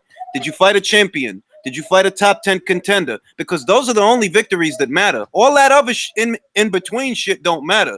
Those are the scalps that show me that you're a skilled fighter. Other than that, the other shit don't matter. So Lomachenko beating, for example, Guillermo Rigondeaux, that didn't mean a lot on my list because, well, he's from 2 divisions south. The same applies to Errol Spence. You beat Mikey Garcia, but he's from 2 divisions south. You're not telling me a lot by beating that guy. Now, if you're beating champions in your weight class, that means something. If you're beating top contenders in your weight class, divisional top contenders, that means something. Anything outside of that don't mean shit. Like when Danny Garcia beat Adrian Granados, that don't mean shit, bro. What the fuck does that mean? Yeah, exactly. That was just a like a warm up, like sharpen up your tool fights. Look, man, John Boxing, whatever that. I don't really follow that kid. You know what I'm saying? I never really listened to him, but he seems like every time I bump into a video, it seems like he has a problem with the pound for pound list. Why are you worried, man? Come up with your own, and then stick to those standards. Word, Stick look to your at own standards. Like BoxRec's pound for pound list. Ring IQ just gave you his criteria for pound. Everybody on this panel gave, their reasons why they got who in front of who, right? Sometimes my list changes, man. It happens sometimes. Sometimes I overlook something, and then I think about it. I'm like, oh shit, no, I kind of overlooked that. It's not. This is not a concrete proof that ESPN's list might be different than BoxRec's list. I might agree with BoxRec one day and disagree with ESPN, and then the next day, vice versa. Who cares, man? One good win can get you on a pound for pound list for me. Tyson Fury's on. I know people don't like to use heavyweights. I do, and Tyson Fury's on it for me in the top 5. Just a good performance. The only reason I don't rank heavyweights is because the superiority of the heavyweight is already implied by the presence of the list. Like, remember, we supposed to be giving I do it credit by to skill set, though, bro. I do it by skill set, not size. And like, when you put the pound for pound list, it's like sticking Terence Crawford in there with Chocolatito. It's not going to work, is it? So you don't work it like that. You just do it by all-round skills and resume for me. But what I would say is that, let's say you got Tyson Fury ranked as the #1 heavyweight in the world, right? You got him ranked as #1. Every fighter on the pound for pound list, theoretically, is being rated against him. Does this guy, if this guy was the same size as Tyson Fury, does he have the superior skill set? Because we already know what the drawback is. The drawback is that he doesn't have the size of Tyson Fury. So does he have the skill of Tyson Fury? That if they were the same size, could he outskill him? That's why I keep heavyweights off my shit. The heavyweight superiority is already implied. So he doesn't even need to be ranked as being skilled or not skilled, because in all likelihood, if there was a fight, the heavyweight would win the fight in real life. This hypothetical. Yeah, but I don't think we can do it. I don't think we can do it. Like, look, I've seen this pound for pound thing become more popular when Vladimir Klitschko started dominating the heavyweight division. So, like, because for me, this is the way I see it. Because Americans didn't have a heavyweight champion, they had to find a way to put a boxer on top. So they did a pound for pound list and put Floyd on there. That's how I see it. Hey, Bucho, I was just gonna say, man, L Dog's like, yo, there's a bunch of weirdos pretending to be him in the chat or something. I'm not looking at the chat right now. So. Hey, that's what happens when you troll, man. This is That's what happens when you deal with social media, man. The world is crazy. Hey, by you the said way, what? L Dog. What, Bucho? Hold on. What, Bucho? What did you say, L Dog Bucho? asked me yesterday to delete those channels that pretending to be him, and I said, to be honest with you, L Dog, I'd rather delete you than them. Oh, come on! Wait a minute. No, but he just asked me to tell you that, though. That's all. Sorry. We'll look into it. Philip Hergovich is gonna be the greatest fighter of all time. What if Usyk moves up to the heavyweight division and becomes the champion? That shit would be amazing. Because you know why? It's gonna be tough, man. It's gonna be tough because I can't see Usyk beating Fury. I can't see that. I can't see it either. So if he did, look, Usyk made an impression on me, and I'm sure all of y'all, south of the heavyweight division at cruiserweight, right?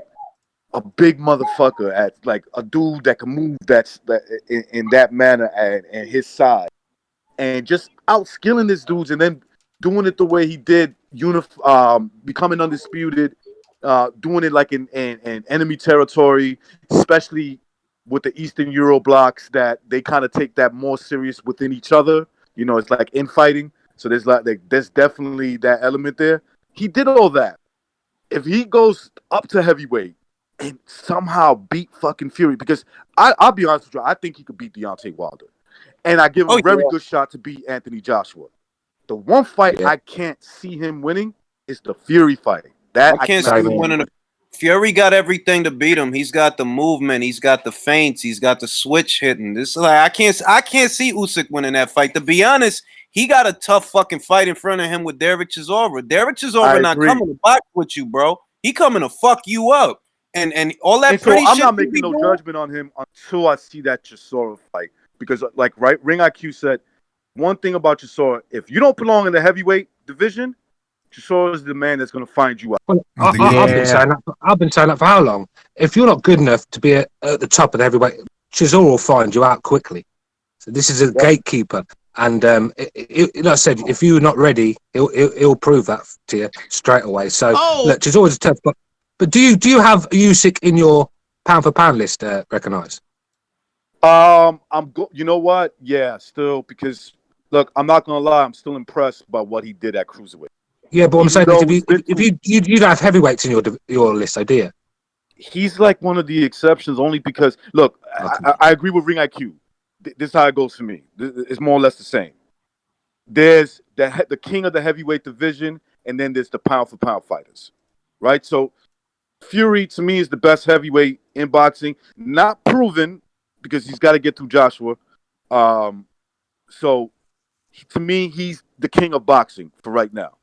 Yeah, then that's there's the pound for pound fighters, and so Usyk's a little different because remember, I'm still off that impression of what he did at cruiserweight, and now he's going to try to do this at heavyweight, where I personally think he's going to fail because I don't see him beating Fury. So if somehow he pulls that off, bro, oh man, how can I not rank him as like the best pound for pound fighter today? If Usyk, I got a rule on mine. You have to have, and it's based on Sugar Ray Robinson. The rule of mine is Sugar Ray Robinson is the poster child of the pound for pound list. So his career is the unit of measure, and Sugar Ray Robinson fought in multiple weight classes. So Usyk could qualify as a heavyweight that I rank because he fought as a cruiserweight first.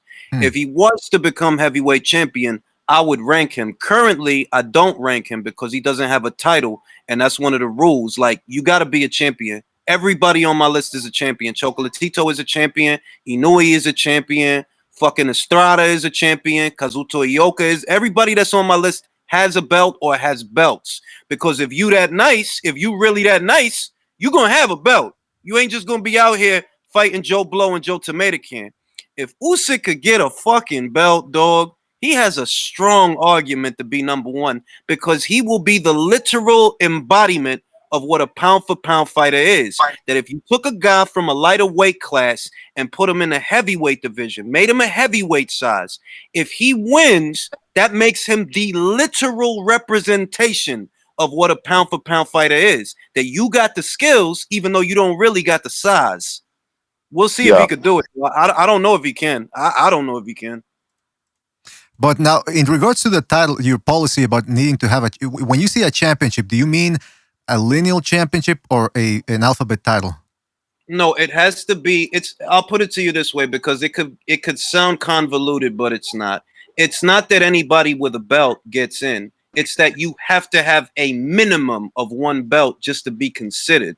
Once you got a belt, I'm going to look at your whole career and I'm going to cross compare it to the other careers that are out there. And based on that, you may or may not get a rank. Like a lot of guys on my list, they not just a champion in a weight class. They've been champions in several weight classes, or they've been unified champions in several weight classes. And you also got to count title defenses because you might have won a title real easy, right? But that don't mean shit. It's defending that title after that. That's what legitimizes you as a champion. So I look at a lot of different shit before somebody gets a rank. Like most pound for pound lists, for example, they don't got Kazuto Ioka on there. Most pound for pound lists, they don't got Kosei Tanaka on there. And those guys are more accomplished and have better resumes, I would say, than a fucking Leo Santa Cruz or a Javante Davis, but motherfuckers rather sit around talking about them for some reason. I'm like, bro, I'm rating skills, not popularity. I'm rating careers. You see that list that you just named? You see that list you just came off? One at a time. I would tell people to listen more to Ring IQ's pound for pound list than somebody like me. I don't follow those guys. Okay, so what you're gonna get out of me is my opinion based on people that I follow.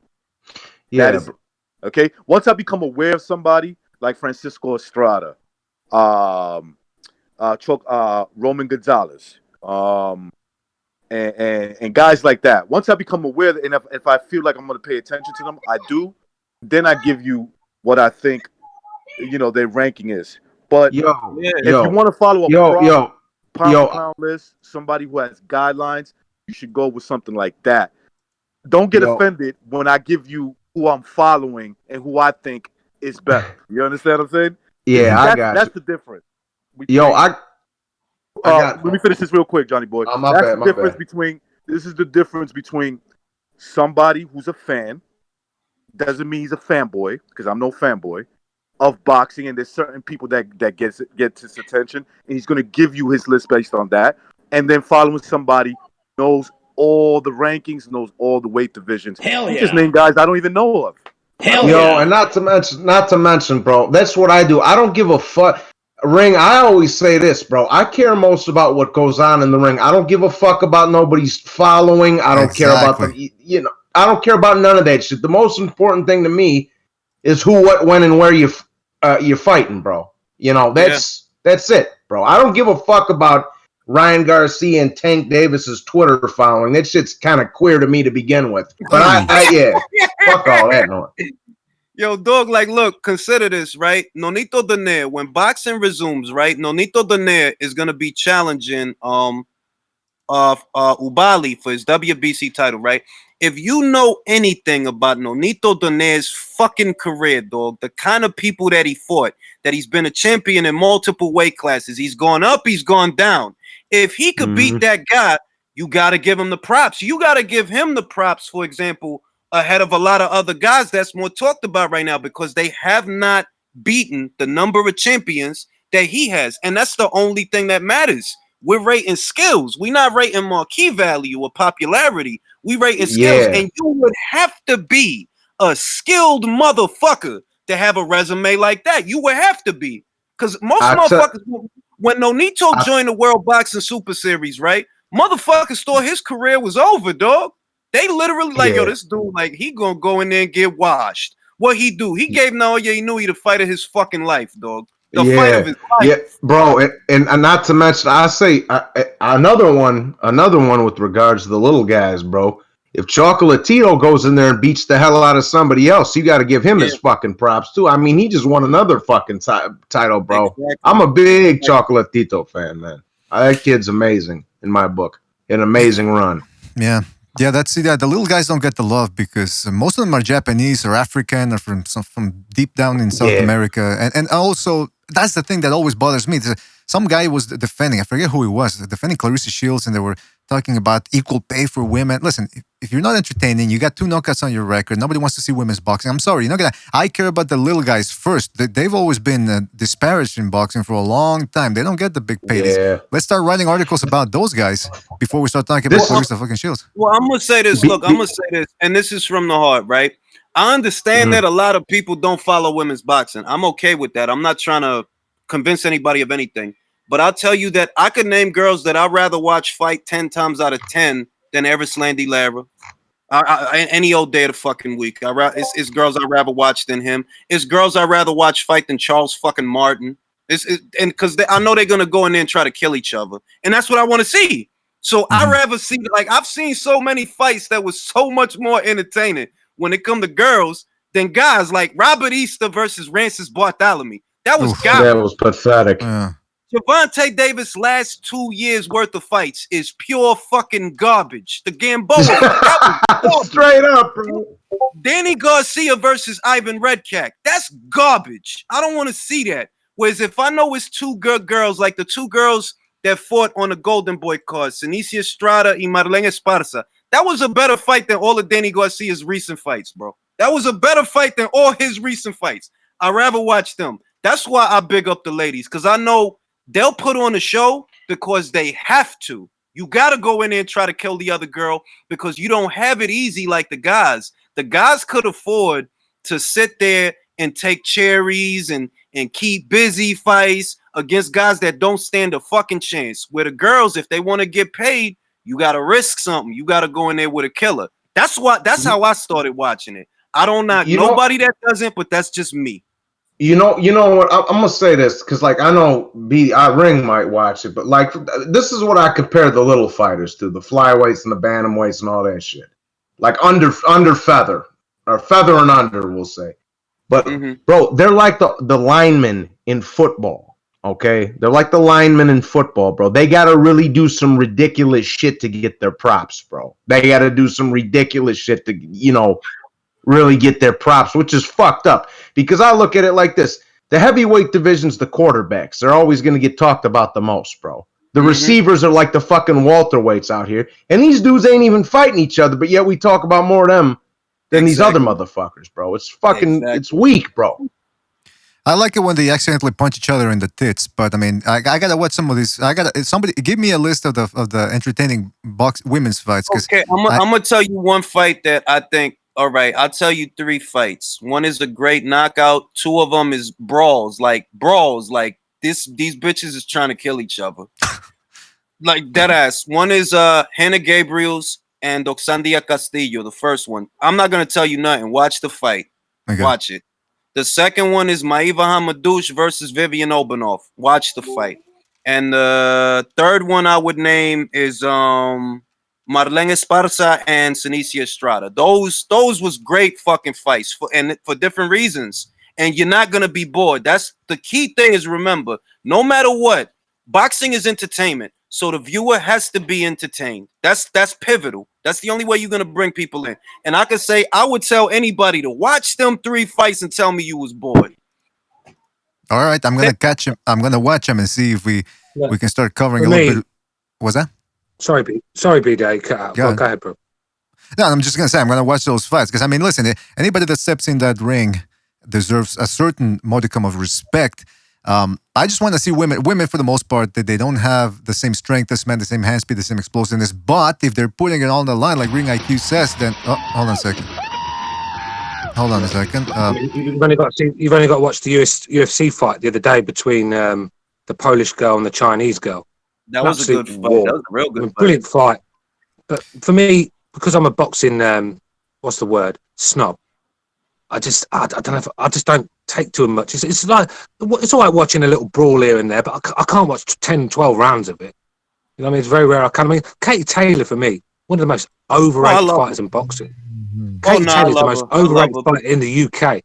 Eddie Hearn talks about this girl like she's fucking. Well, Mayweather. Once again, I'm not going to try to sell it to you, Stu. But I could wholeheartedly say, and remember, I don't got a bias. I'm not from the UK. I'm an American. I have no bias, but I could wholeheartedly say that girl is sensational. She is the female version. If you think about her career, she's the female version of Naoya Inoue. Oh, she's taking on champions. Not. Oh, I'm gonna fight Joe Blow because I know I could get an easy knockout. It's champion after champion after champion. That's how she doing it. That's why she has my respect. Yeah, I get what you're saying, bro. And like I said, you're a proper boxing guy. You just watch any fight. You'd watch fucking any 2 clowns you could put in the ring. You'd watch it. But the thing is, with Katie Taylor, because I'm from the UK, I see the hype behind. I know she's Irish, but she fights in the UK. I see the hype. I see how Eddie Hearn talks about it, like fucking sitting there with a boner talking about it, right?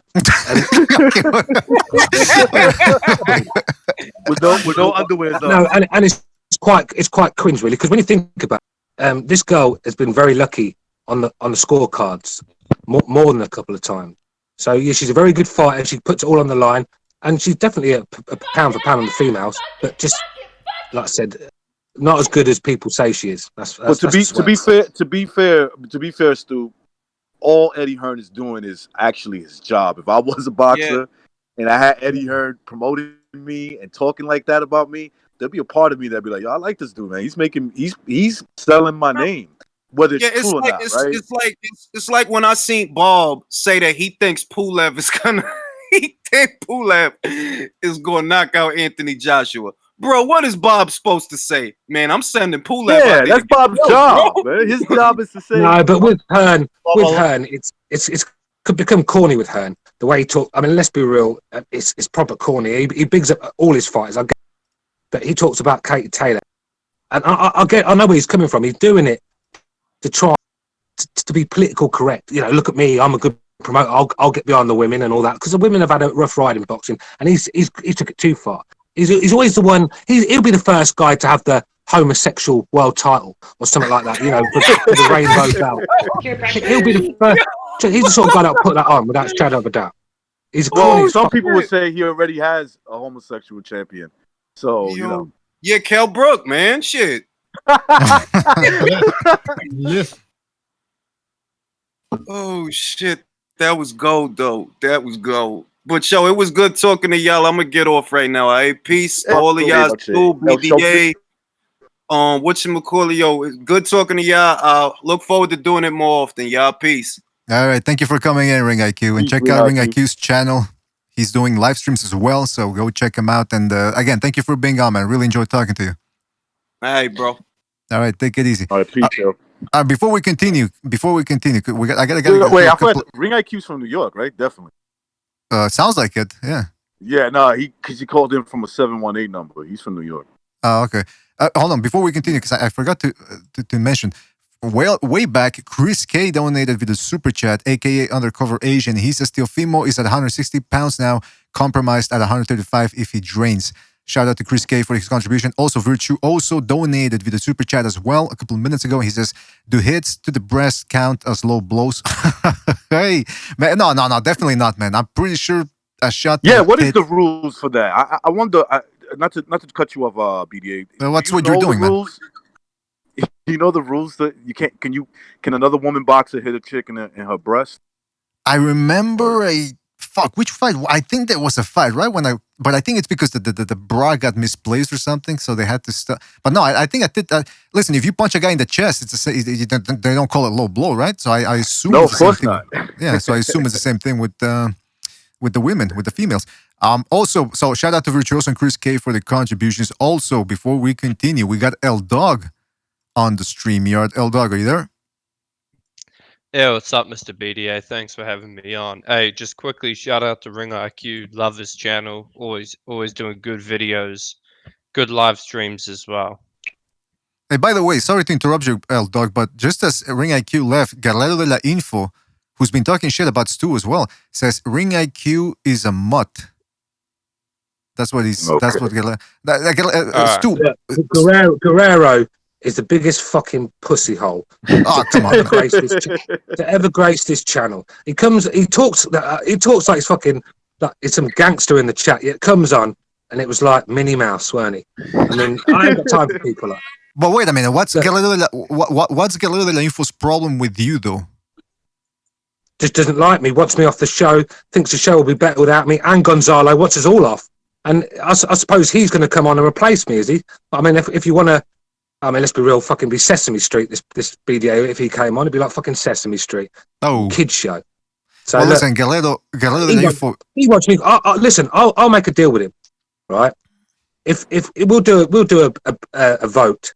If you want me to stay or go and be replaced by Guerrero, then just say in the comments section, and I'll gladly let him replace me. But listen, who wants to listen to Guerrero?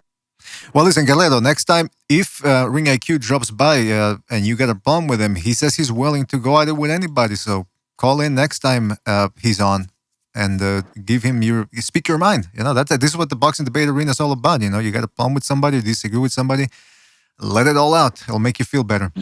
All right, so L Dog, what's going on here with somebody was imitating you, I think, in the channel? Stu, you can hear me? Yeah, we can hear you. Go ahead, L Dog, or is it Jamal today? Which well, look. First of all, it was Dequavius, and second of all, I was going to apologize to you, Stu, for trolling you. That was immature of me, and I was doing it a while back. However, recently it's actually been. Like I said I can handle you. You're not too bad. I can see deep down that got a good side to you. You're a nice guy. It's just you act like a retard sometimes. It just happens. I mean, boxing does that to people. It makes them fucking lose their mind and start acting like clowns. So I don't mind it. It's just that 4 or 5 different names, and I'm starting to think that all of them were yours. You had me confused. I didn't know whether you was Croatian, Kiwi, or fucking African American. You even got me confused. I mean. Hey Stu, the thing is though, these accounts haven't even been me for a long time now. Other people stole my idea, man. Yeah, I apologise then if it's not you, but look, it was a bit of tongue in cheek. But the other two, hey, I meant what I said about the other two.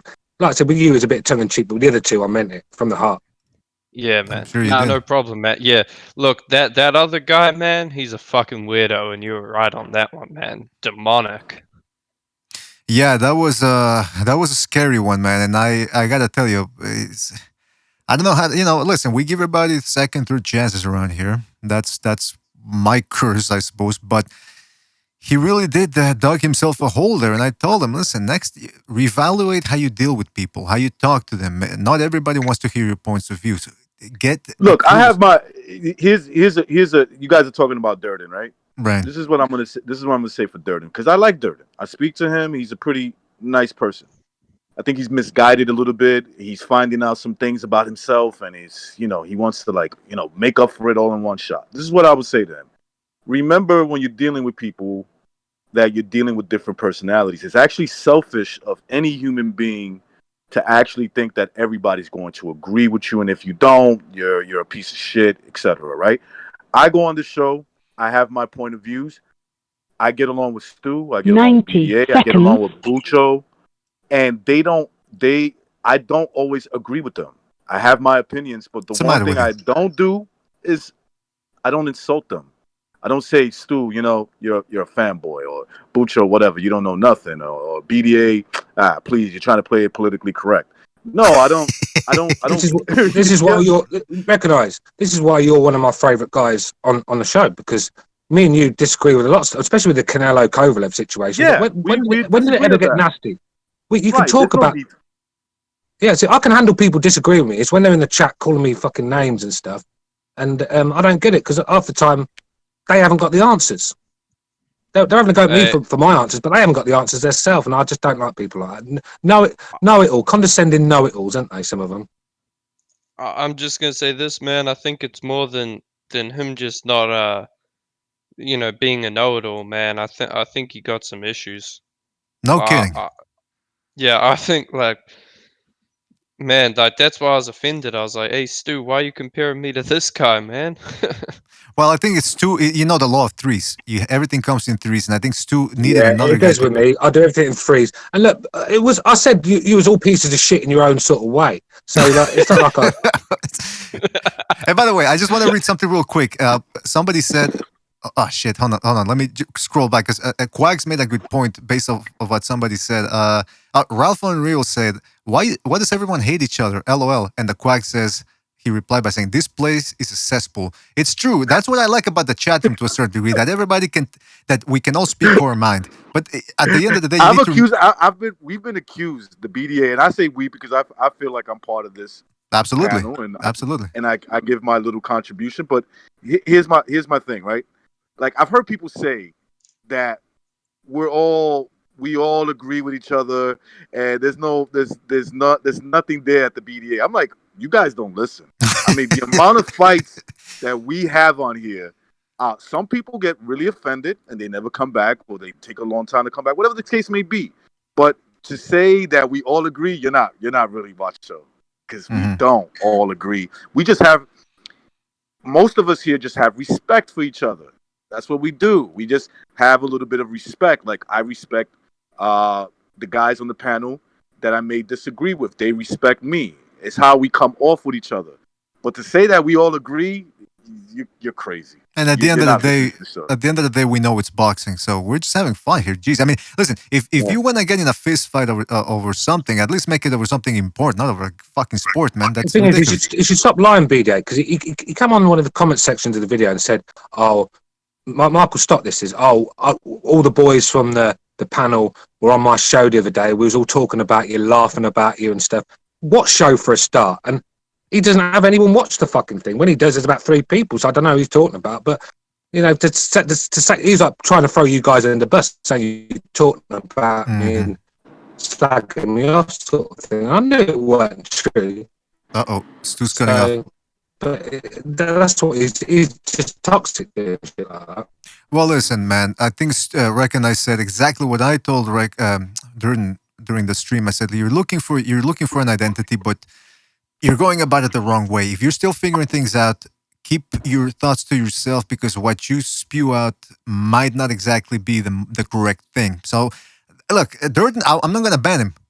because it's not a hanging offense. Anything he's done so far, he just spoke his mind. People disagree with it, and he got a little bit of an attitude, and people had to correct him a little bit. But that's not a hanging offense. I'll keep him in the chat, even on the Discord. I don't, hey, listen, but just don't, Durden. I'm telling you straight up, I'm not gonna talk to you because we just don't jive, man. That's the reality. So I'll leave. You can come on the Discord, you can come on the chat, but don't think you can come onto the Discord panel and all that. It's just what it is. We got to set some boundaries over here. So that's my boundary for myself. I don't know about you guys, but I'm speaking I for agree. myself. I agree. Listen, man. Like I said, man, Durden, if you're listening, take a breather. Just keep everything in perspective. Understand who you're talking to, and don't get into the habit of offending people because your message will never come across. Nobody's gonna listen if you just offend people. You gotta know how to talk. That comes with experience. Like, I don't know how old Durden is exactly, but kind of like looks like a guy in his late 20s, 30s, early 30s, or something like that. So that's all I would say. Coming from a man who's almost 50, Yeah. almost 50. 50, but with elevated testosterone, right? For a guy That's who's right. My so- testosterone's through the roof. I don't That's know what the fuck is going on. Hey, so is the topic of the show is Lomachenko overrated or the best? Well, No, it's Hergovich overrated. That's what we was thinking about. Yeah, man. That's Well, I don't have to tell you the answer to that is no. Right. well, no. We're I talking kinda figured Lomachenko. We're talking Lomachenko, Yeah. and the fact that a Well, lot of people. I'm gonna be honest, man. I think he's the best active fighter in the world today. I'm not saying he's had the best career and whatever. That's Pacquiao. But right now, like, who's technically the best? I think it's Lomachenko. I just see. I I like probably the have to way agree. I probably would have to agree with that. Yep. you know, he feints a lot. He uses his upper body movement well. He blocks shots. He can slip and counter well. His footwork is amazing. His stamina is great. He punches in combinations. He's got a To good me, mix it's of to me it's hand between speed him and power. and his countrymen, his fellow countryman Yeah, Usyk. that's what I was gonna say. Usyk is definitely a close second because Usyk has done a lot of the same things. For me, the top three is probably those two, and I'll have to go with either Crawford or Inoue. Crawford or okay. Inoue. That's interesting. That is interesting. That's the other He's thing. working his way up there, though. I'll give him. I'll say that. Recognize. Next film analysis we're going to do is because remember I showed you the clips that I had about Crawford and I think even Teofimo Lopez, but I also want to do one before it gets too late. Casimero versus Inoue, because a lot of people don't know about Casimero. They've heard about him, they've seen the highlights, but I really want to focus on that one. And also one thing we're gonna do with the next film analysis, I'm gonna select a couple of clips because the ones I have it's just too much. It goes on for 2 fucking hours and it's a pain in the ass to edit. So what I'm gonna do is I'm gonna select a few clips. I'm gonna show them to whoever's gonna be on the film analysis. That way you'll know what to speak about ahead of time. If you have That something to say. Casemiro kid, man, he's fun to watch. And shout out to the Discord because they put me on to him like with highlights. And I think El Dog probably send me a video too. Definitely some of the guys on Discord send me plenty of videos. He's fun to watch. That's going to be whenever that fight takes place, the Inoue and Casemiro fight is going to be good. Obviously, I'm going to go with Inoue based on reputation, but I could see this kid pulling it out. Yeah, man. Yeah, that's what we're gonna talk about in the next film analysis. He looks like an Indonesian pirate. I mean, he's just dangerous, man. I can see him walking around with an AK-47. Filipino, though, right? Yeah, he is. But I mean, in the Filipino pirates, yeah, they have that look. Yeah, the AK-47 and no shoes and a bandana. Now, staying on the whole pound for pound thing and Lomachenko and Lopez. One thing we were talking about was the weight. Lopez is very open about how he wants one more fight, which is the Lomachenko one at 135, and then he's going to move up.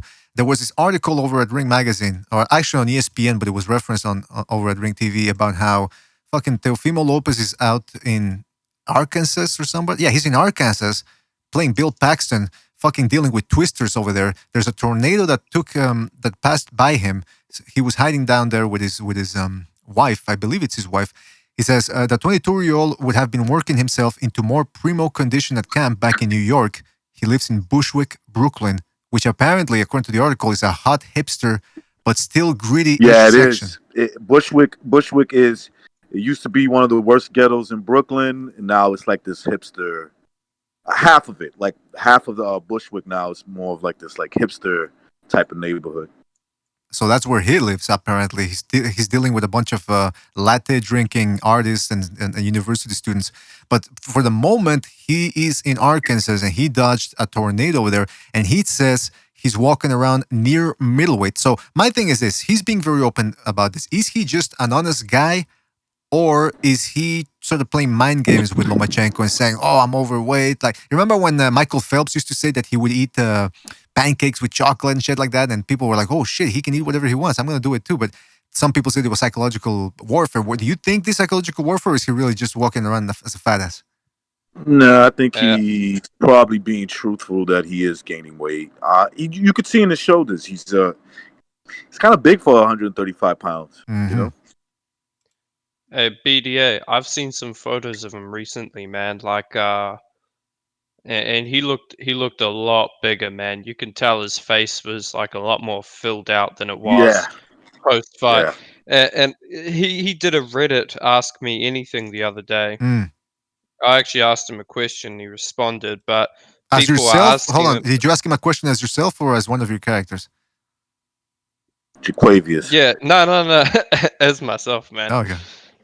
Yeah, but he said he walks around 155 when he's out of camp. He said right now he's quite a bit above that. So Is he's that about what he like said? 165, right? Somewhere around there. Yeah, man. And look, I think this is horrible because I mean I've seen Lomachenko. That guy's always in shape. You know, I've seen him doing some crazy shit lately training. But if he fights Loma, like, and he has to drain himself, I mean, It's when gonna a hurt him fighter drains big time. himself, usually what goes is his stamina, his punch resistance, and his punching power. I mean, if he can't take Lomachenko's punches, and you know Lomachenko works the body and the head, if he can't take that, he's going to get broken down. And if he doesn't have the power to beat Lomachenko, he sure as hell can't outbox him. So I mean, this could end up bad for him, man. He could end up feeling weak on fight night. There's two schools of thought to that, right? In the beginning, it could help Lopez being the bigger guy. Obviously, perhaps a harder punch or punch for punch, when it comes to single shots. But like you said, if it goes past the fourth, the fifth, it goes into the seventh, and Lomachenko is still there, putting pressure, confusing him with the feints, the body shots. That's you're right, L Dog. That's where it could start being a You see, nuisance. you gotta do what Tyson Fury did to Wilder, right? Just in case that fight would have went the distance and Fury would have been a little winded. He zapped a lot of Deontay Wilder's Energy. will to live in that fight. He zapped a lot of it. He took a lot of his energy away. Can Teofimo do that? I guess in theory, anything's possible. He could. I just don't see it, man. I just do not see it, and I think that's the best way. Whether he was in great shape for the fight or he's barely in shape for the fight, it's going to be a situation where I think Teofimo may not realize it, but he might go into that fight and say, "I got to get this. I got to do what I'm going to do now," and hopefully the later rounds he zapped a little bit, because if he's not and he starts getting his rhythm down, he starts getting his own rhythm down, I think that it just ends bad, man. It just ends with him losing, and more likely by stoppage.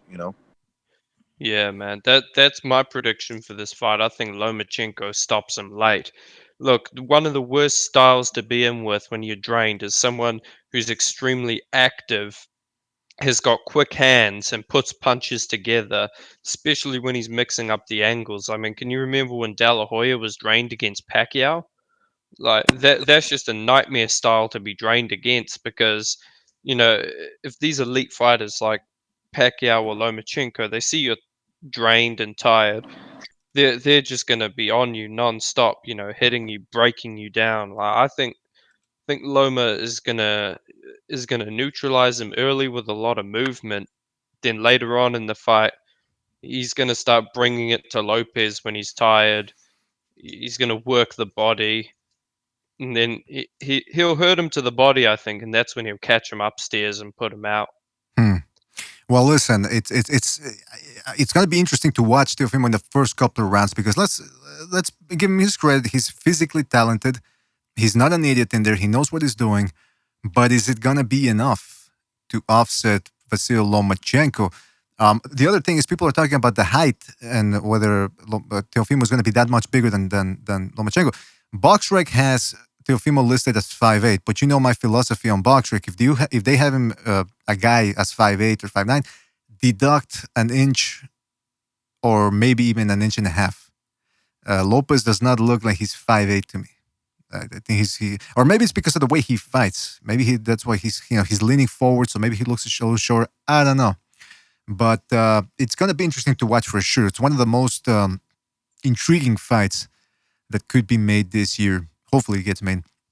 Hey, Also, look at him standing next to Lomachenko though. He doesn't even look much taller. Like, look, he's a solid individual. He's got big shoulders and whatnot, but I mean, I don't think he has enough to beat Lomachenko. I mean, his style is just all wrong. You know, to beat Lomachenko, what you need is you need to actually give up some of your power and remain lighter on your feet, kind of like how Linares and Luke Campbell did it.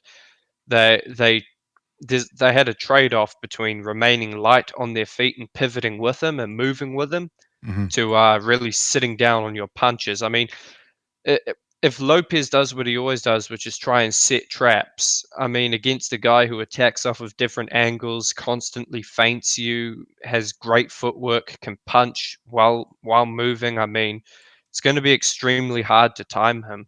I just can't see him winning. yeah, one shot at a time is not going to cut it against Vasil Lomachenko. Now, you mentioned that photo where they're standing side to side. It's kind of hard to tell because Teofimo Lopez is wearing a football jersey, so that might add a little bit of a distortion to it. But also, Lomachenko is standing in the foreground, whereas Lomachenko seems to be more in the background. So that's why it could give the illusion. But here in this one, okay, this one is a little bit more representative. I don't know what type of shoes Lomachenko's wearing. I know for a fact Lopez is wearing boxing shoes, which are flat. BBA, remember that Teofimo's wearing boxing shoes. Boxing shoes, which is it's just basically flat. You stand your height, and Lomachenko's more likely wearing some shoes with some, the heel part giving him a couple of inches, maybe like 2.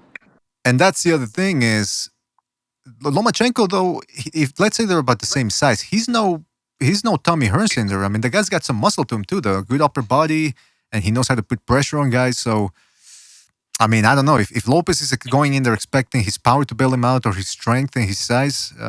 He better have Plan B, C, and D in store because that's what it's going to take to decisively beat a guy like Lomachenko. Have they talked about a timeline for this fight, when it could happen in the fall, are they saying, or somewhere in the summer? Somewhere in the summer. Late in the summer, like late July, August, somewhere around there. By the way, sorry, Joe C67 in the chat room says Loma's wearing high heels there.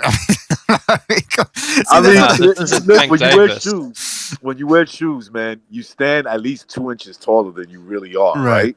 Right. So you gotta give that into consideration when you're wearing boxing sneakers. Those are flats. You're standing your height. I just want to say something about these names that people give to certain fighters. Because, for example, some of them are very crude, but I laugh at them anyway. Amir Khan is one of the most not complex, but it's a witty one. Amir Khan. So that one's pretty good. But sometimes these guys don't even try.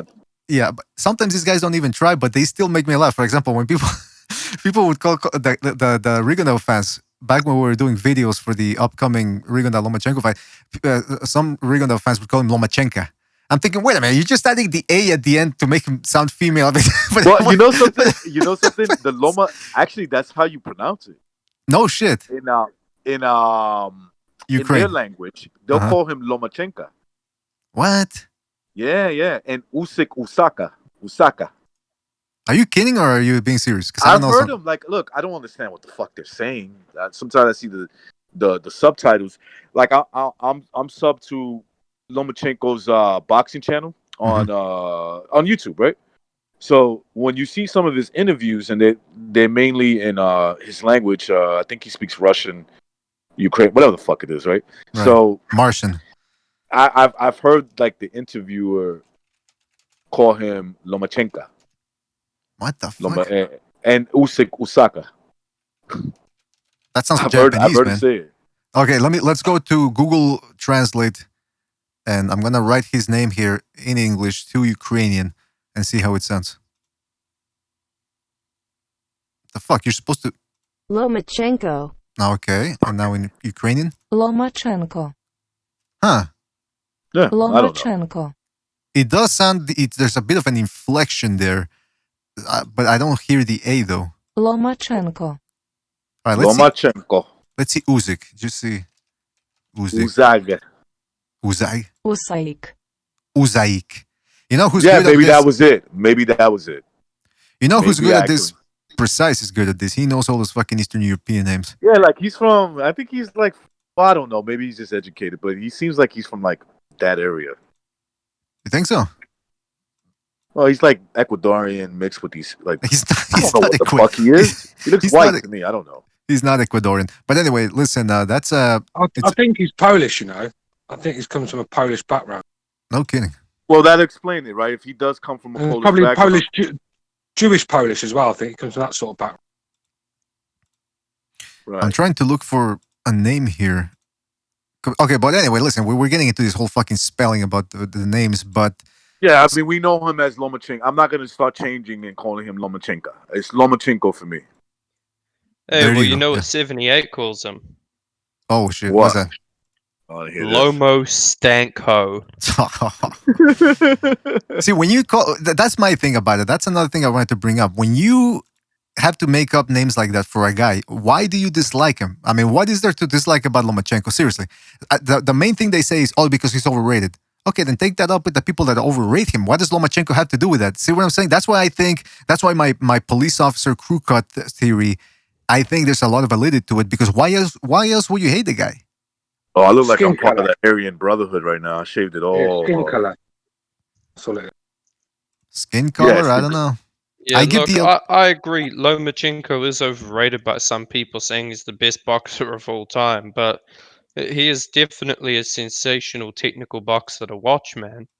Like the guy You're gonna always get somebody who over exaggerates, underrates you. That's just the way it is, man. That's just the way. I don't. These people that look on YouTube is totally different. These people are they're some weirdos. They probably think we're weirdos. But whatever. Yeah, man. They're Look, weirdos, bro. he's They're just he's like a great boxer. Does he have a great resume? No, but like, you know, he's getting there. Whoa! Lomachenko's doesn't have a great resume. he has a very good Well, resume. I would say. historically, no, but at today's era, I'd say yeah, it's definitely up there.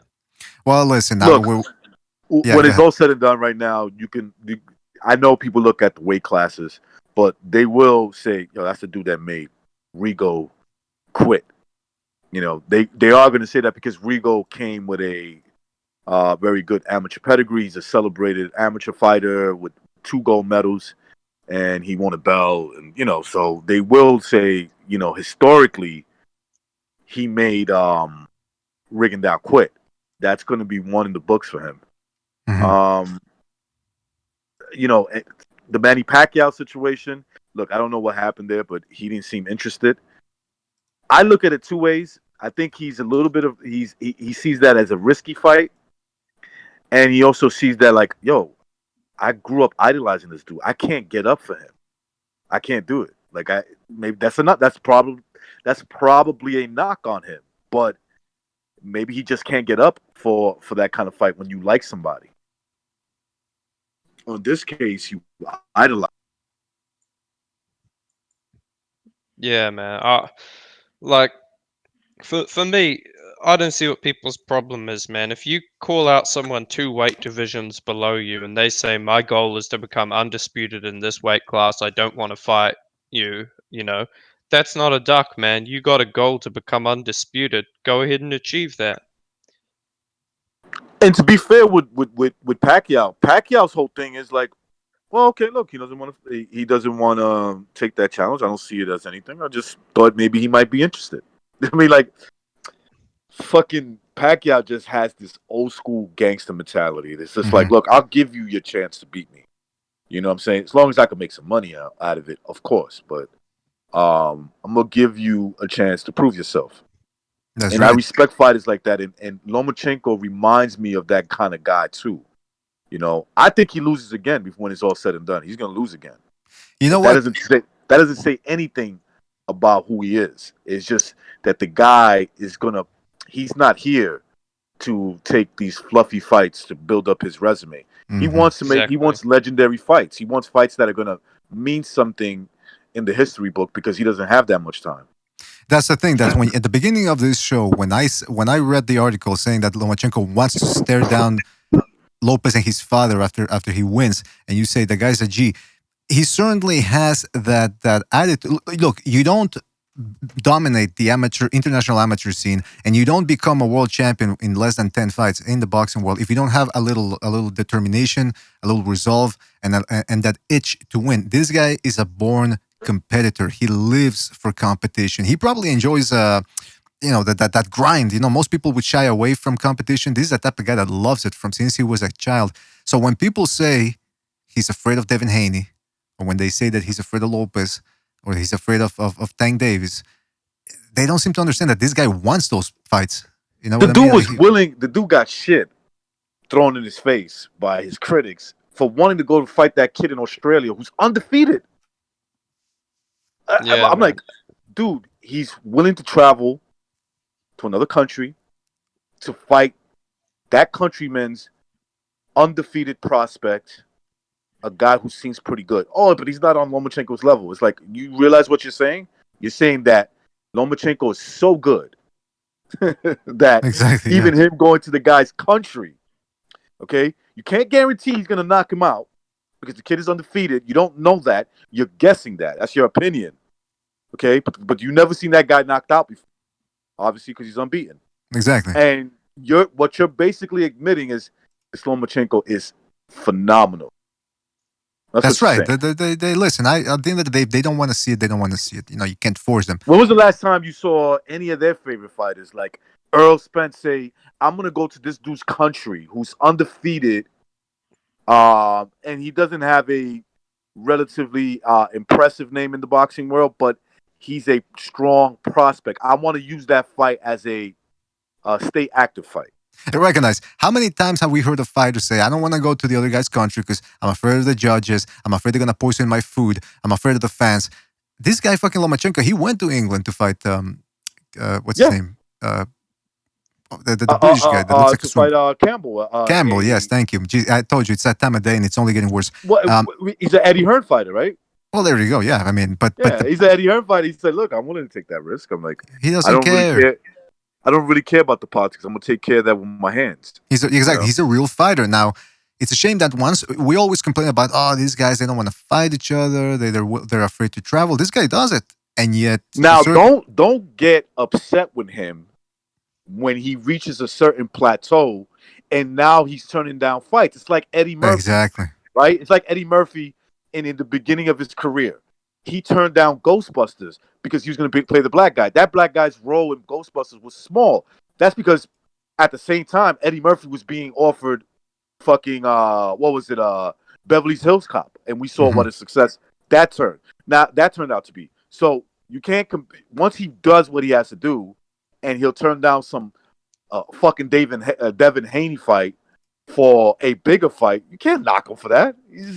Wait a minute, are you saying Lomachenko's eventually going to start picking up transvestites in the streets? Of course, he like will. to dress up like a woman? No. What I'm saying is, Lomachenko's going to reach a certain goal, and he's going to start asking for big money fights. You know what I'm saying? He's gonna. You will see him like say, "Who the fuck is Devin Haney?" I mean, he's offering me. I'm only getting offered the same thing that I always make, where I'm gonna get offered more money for this fight. You know what I'm saying? So he might go that route. But and on his road to that superstardom, he's giving you great fights. He's going to give. Look, I'm going to say this, even though I pick on the beat Teofimo Lopez. That's a dangerous fight. What if Lomachenko loses? Think about that for a second. You got to think about that. If he loses that fight, it sets him back. The fact that he's willing to take that fight, a guy who's relatively known, not a lot of people know who he is. He's a 22-year-old. That's a risky fight, bro. That is a very risky fight especially he's American, Latino, and you can see the upside if he was to win that fight, right? But it's the best. It's the best thing that could have happened to him. Teofimo Lopez beating Comey by that spectacular fashion. Because prior to that, Hey, people would have fellas, said, I gotta get off now. You guys have a good one, yeah? "All right, old dog, thank you for joining us, All man." right, old dog, peace, bro. All right, but yeah, that Comey fight was the Comey win by Teofimo. That was the best thing that could have happened because now we were always talking a year ago about, man, Lomachenko's got nobody to fight him. Tank Davis is on the other side of the street, blah blah blah.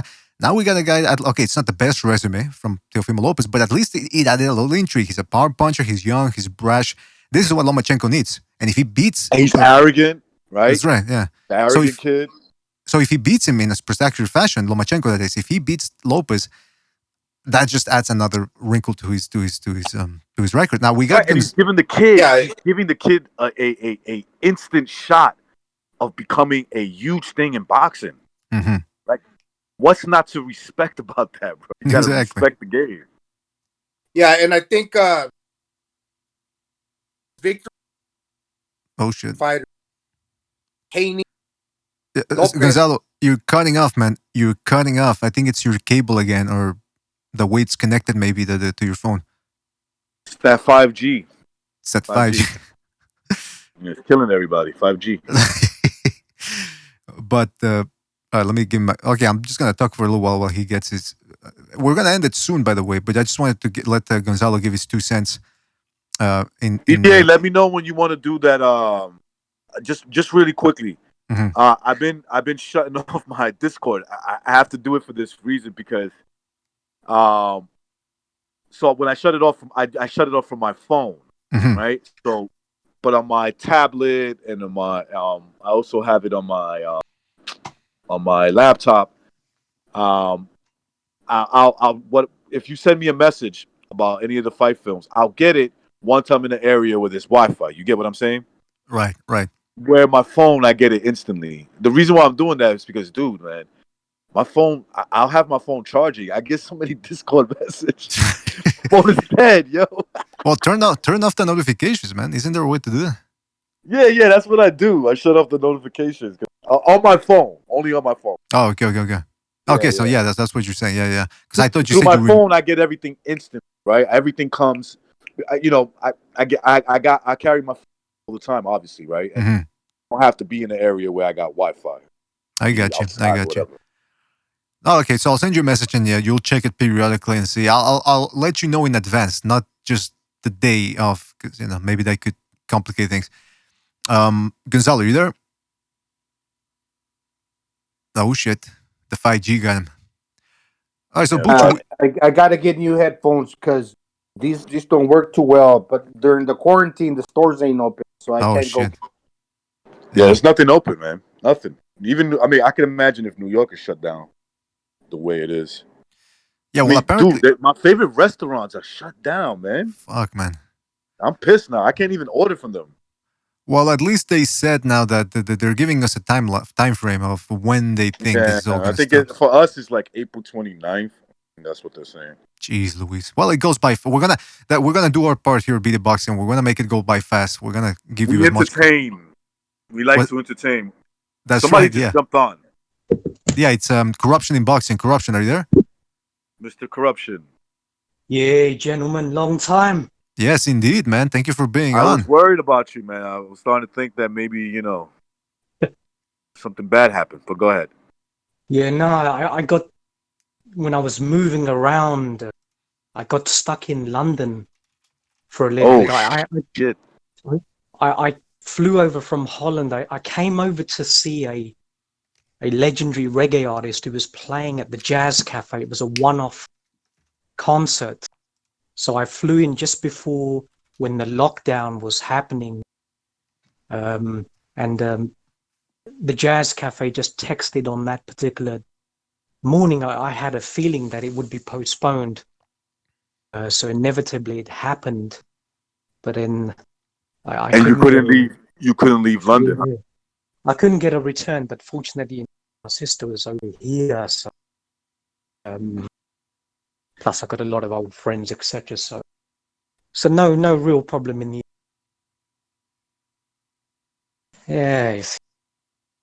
it's a bit of a shame. A lot of my friends are like losing. You know, a friend of mine, she's already like £24,000 in debt in just over a month. Her landlord is threatening to. She's already lost her business. Jesus, man. Are they compensating people over there? Are they like over here? Obviously, in America, we got that huge stimulus bill. I don't know when it's coming in or whatever, but like, are they doing anything like that in your neck of the woods? Yeah, what they don't realize, this is the problem. You cannot have a stimulus, an economic stimulus, if the economy is closed. It doesn't work. Yeah, it's It not will going to be work here either. Just to like people know that it's not going to yeah. work in America either. You know, I mean, I'm a student of economics. I don't want to go into that, but on a closed economy, historically and currently, it won't work, especially if the government is just literally shifting a curve just by printing money that goes into a financial system where the Fed is buying back bonds issued by the Treasury, which were worthless anyway. Worth it's probably as much as your trainers, worth fuck all. So it Hey, ain't gonna work. recognize. Sorry, Yes. where do I get W-2s over? How do I get them? W-2s in the Philippines. What are you making income in the States? No, I haven't filed for years. I don't file, but in order to collect the stimulus packet, a veteran can file, but he's got to fill I out some got you. W-2s. Oh yeah. You haven't received any notifications or anything like that, Gonzalo?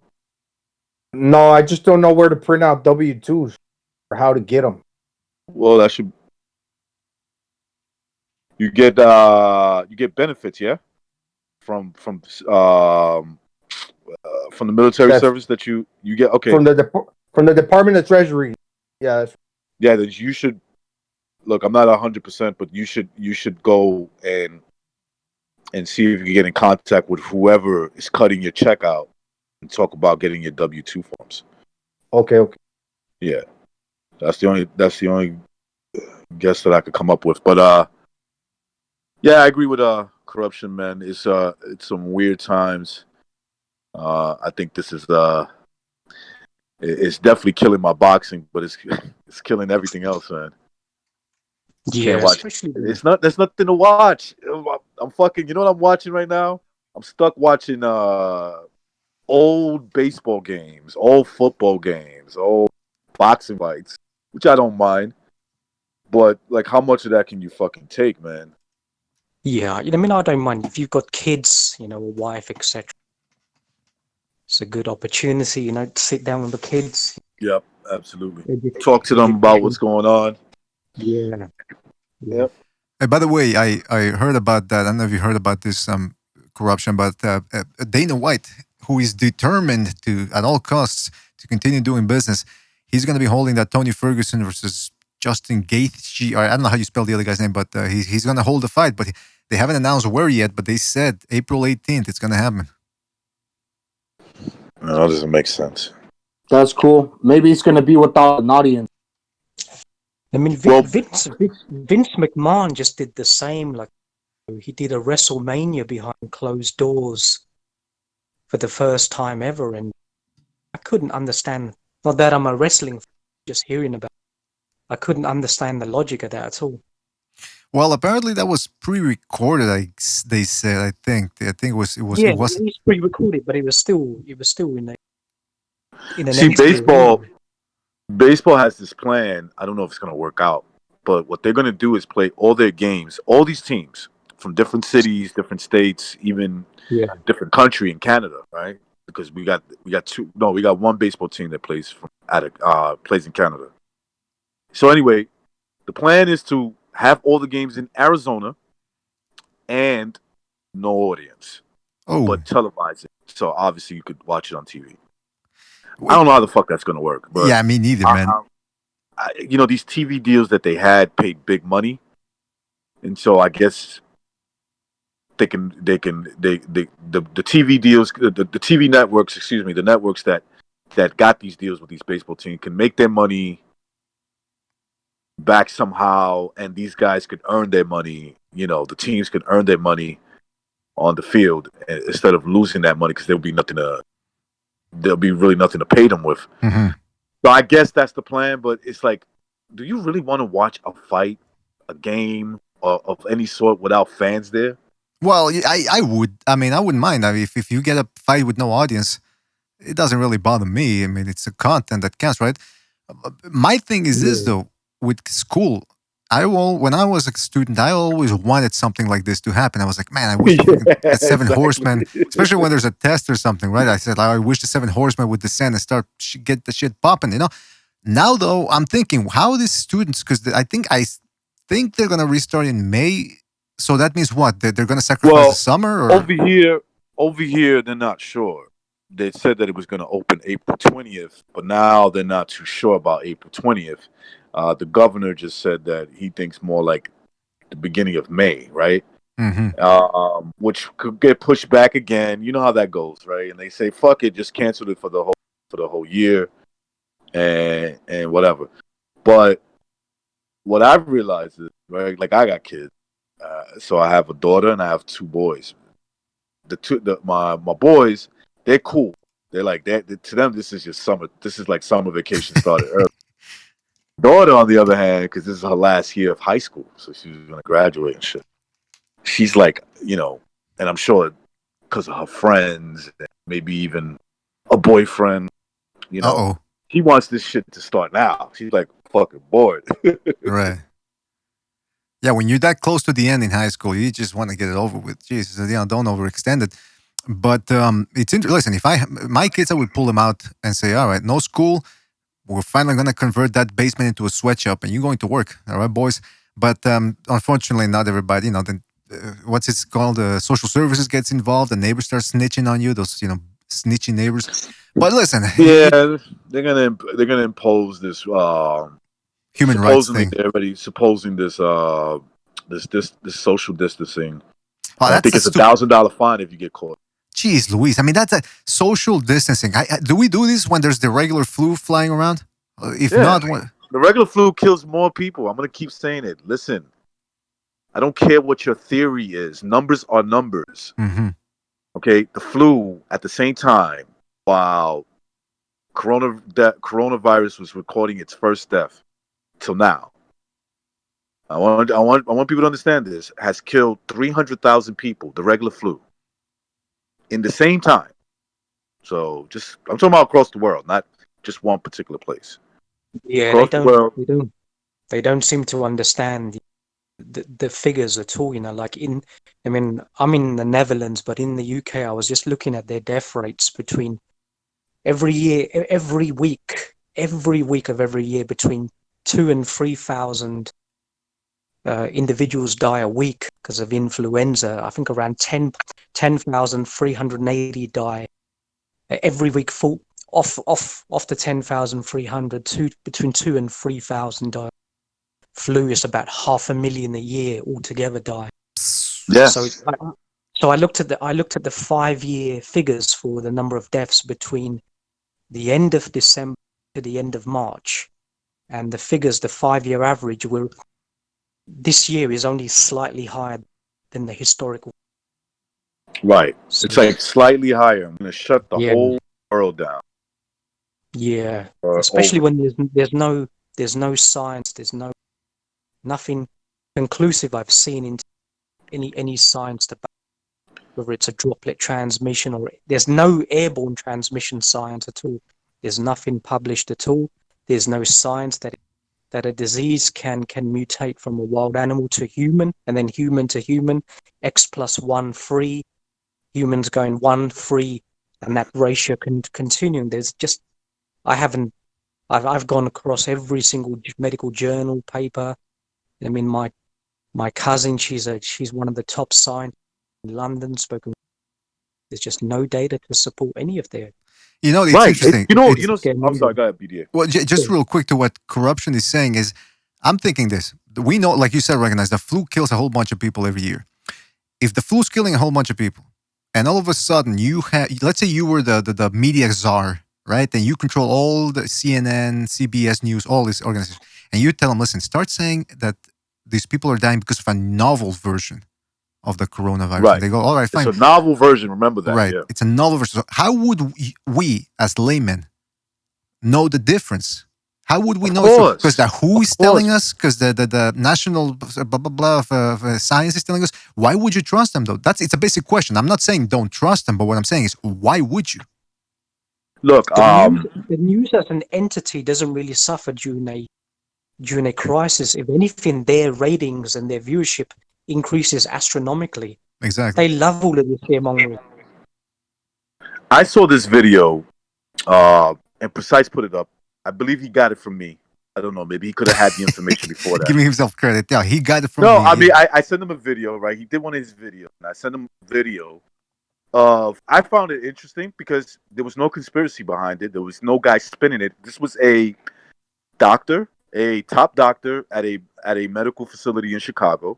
From the way I understand it, it's probably their most prestige hospital in that city. And the guy goes up there, and this was before the hysteria, before they started shutting down cities across America. And the guy basically described it as a common flu, and he used the word, "This is a novel version. It's very mild."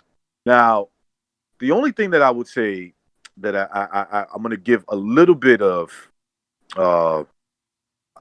what's the word I'm looking for? I'm going to give them the benefit Credence. of the doubt. Benefit of the doubt to the government is that maybe they're concerned because a lot of people show asymptomatic symptoms. Since it's mild, right, and that's how it's described by this doctor. A lot of people do not, especially young, stronger people, they don't show any symptoms. Where the flu, you see symptoms, right? And that because they don't show no symptoms, they're going out in public, obviously because you feel fine. And you're going out in public and you pass it on. That's the only benefit of the doubt I'll give these government. Everything else sounds like propaganda. Like everything else sounds like bullshit. What I think it is, like, if you look at the coronavirus itself now, historically, that terminology has existed since 1983, and it's been incorporated in medical journals and in encyclopedias. So it's part of the same family of diseases as the cold. But a Russian scientist who appears to have a little bit of insight, who's been analyzing all of the bacteria, said that this particular common cold is different from a historic or a traditional or a conventional common cold because it has, according to him, he's trying to isolate all of the strains, and he said it's about, at the moment, he's identified 191 different strains of this particular virus. That's why it's affecting so many people differently, whereas you've got the majority of the people, 95% of the people appear to be over 65 who've got a history of smoking. So it's destroying their Right, they got some respiratory type of respiratory condition. Yeah. Because by the way, I know a couple of people who have gotten it already. Yeah. And some of the testimony that I'll give you one case. There was this girl. She's about 40 years old. She knows my wife. She lives in the area. She got it. She can get it, right? Perspective, she got 2 kids, but she's about 40 years old. She was very active in terms of, she's in very good shape for her age. Her symptoms were cold, basically. That was her symptoms, right? So it just, like, to corruption's point, it affects people. It seems like the confusion is that it affects people differently, and it seems like a lot of healthy people who get it have zero symptoms. Zero. That could be concerning. If you got a guy who's sick, he's walking around, he has no symptoms. Well, he doesn't think there's any problem. I could have it and just show nothing, and then affect my family. Somebody in my family gets affected. SSB28 keeps making a good point, though. He says the testing is the problem, not just not the virus. It's true. The testing it's been said in other places, other sources. It's not accurate, man. It's not like they take your blood or your saliva and they look through a microscope and, oh, there it is. He's got corona. We can see the coronavirus. It doesn't work that way. Apparently, there's layers to the test. I wanted to ask Corruption, because we got to go soon, but I wanted to talk to you guys a little bit, because since you jumped on. Precise did a video on that about he's been doing a whole bunch of videos on COVID. Now he says he put up an interesting interview with a guy. It was from a documentary about, I forget what exactly he did, but he was a microbiologist, I believe, or something to do with DNA. He got a Nobel Prize for it, and he says that if you look, it was AIDS, I believe. He developed the PCR polymer test. I think, is it that one? Did you see the video? Yeah, did you see that Precise put up? Yeah, I think the Nobel Prize. He was convening an argument that AIDS, the relationship between AIDS and HIV, how it's not correlated. He believes that it was actually drugs which caused, the disease to sort of manifest in humans. But he was excluded, and his research was sanctioned, and he was pretty much left as an outcast. I've seen that one too. Because that's what I wanted to bring up, which is the fact that, like sometimes the cure that they give you is actually worse than the disease. It reminds me of, because somebody was saying that in Germany, they're not giving antivirals to people. They're just essentially letting them get better, get some rest, get some fluids, vitamin C intravenously. Have you heard anything about that? That what they're actually giving you for the flu and antivirals is actually only going to actually lowering your defenses? But the thing is, the test, the AVR test is when they feel that they can determine if an individual has previously contracted the virus and has recovered from it. So therefore, he has built up the antibodies, but they don't know whether he can. If the virus mutates, they don't know if he has the sufficient antibodies. But that test, from my understanding, has not yet even been developed. It's still in clinical. They're still testing it. I know Stanford University have been testing it. The Germans have been testing it. I think the Chinese have been testing it as well. But they've got to, by definition of that sort of test, they've actually got to put the virus back into your system. That's the only way an antibody can be created. They've got to extract the serum, the plasma from a human who has actually developed the antibody, and then Corruption. Look what happened with two of my guys, right? These guys, they're two guys that worked for me, and they were feeling a little under the weather. You know what they told them? Self-quarantine. Don't even come in. Just self-quarantine. And so I got two guys that that are out of work, and they can't, they just telling them to self-quarantine. I keep in contact with them, and they're like, yeah, I'm starting to feel better. It's an absolute travesty. If you look at, South Korea now, South Korea's testing per capita and their mortality per capita is the highest in terms of the testing, and their mortality per capita is the lowest in the world, because they learned from SARS and MERS, which happened, 17 countries killing 800 people. So they always felt that something was going to happen again. So they had testing kits in reserve. When the first cases were detected in South Korea, they didn't shut down their economy. Their industrial companies started diversifying their production, just making, protective equipment just in case, or they could export them knowing that other countries would demand them. So their logistical operation appears to be first class. They were able to isolate those patients, not send home guys who had mild symptoms, just test them if it's a common cold or whatever, keep them in an isolated place, treat them very quickly with whatever they did. And, I think they've South Korea, Taiwan, and I think Israel as well have handled the crisis a lot better than pretty much everyone else. Yeah, and that's interesting to note that South Korea is closer to China than we are. Well, I mean, I'm talking about people here in North America. So I don't know if distance has anything to do with making the virus worse. But I mean, the fact that the South Koreans, like you said, are doing a better job and not panicking like some of Look, the other New York is already the signs of New York already have peaked, right? So in other words, it goes like this: like if you start repeating the same numbers like you had the day before, that's a peak level. That's considered a peak level of the cases that you're going to get, right? Because they're doing more testing now in New York because New York seems to be the most affected, like the New York, New Jersey, and the southern parts of Connecticut seem to be the most affected parts in America. So if you're seeing a peak level that people are testing positive for this now that you got more testing.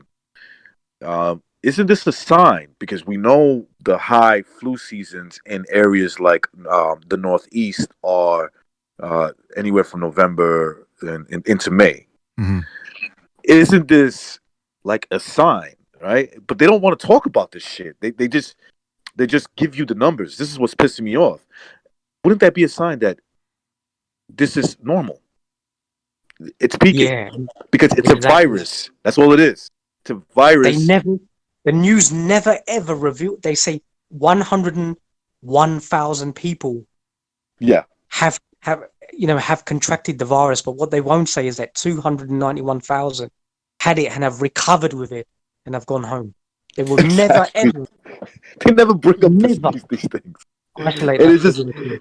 you know what they're doing? They're keeping a check mark on, Yeah. but they're not reporting to you anything, and there's no content in the numbers that they have.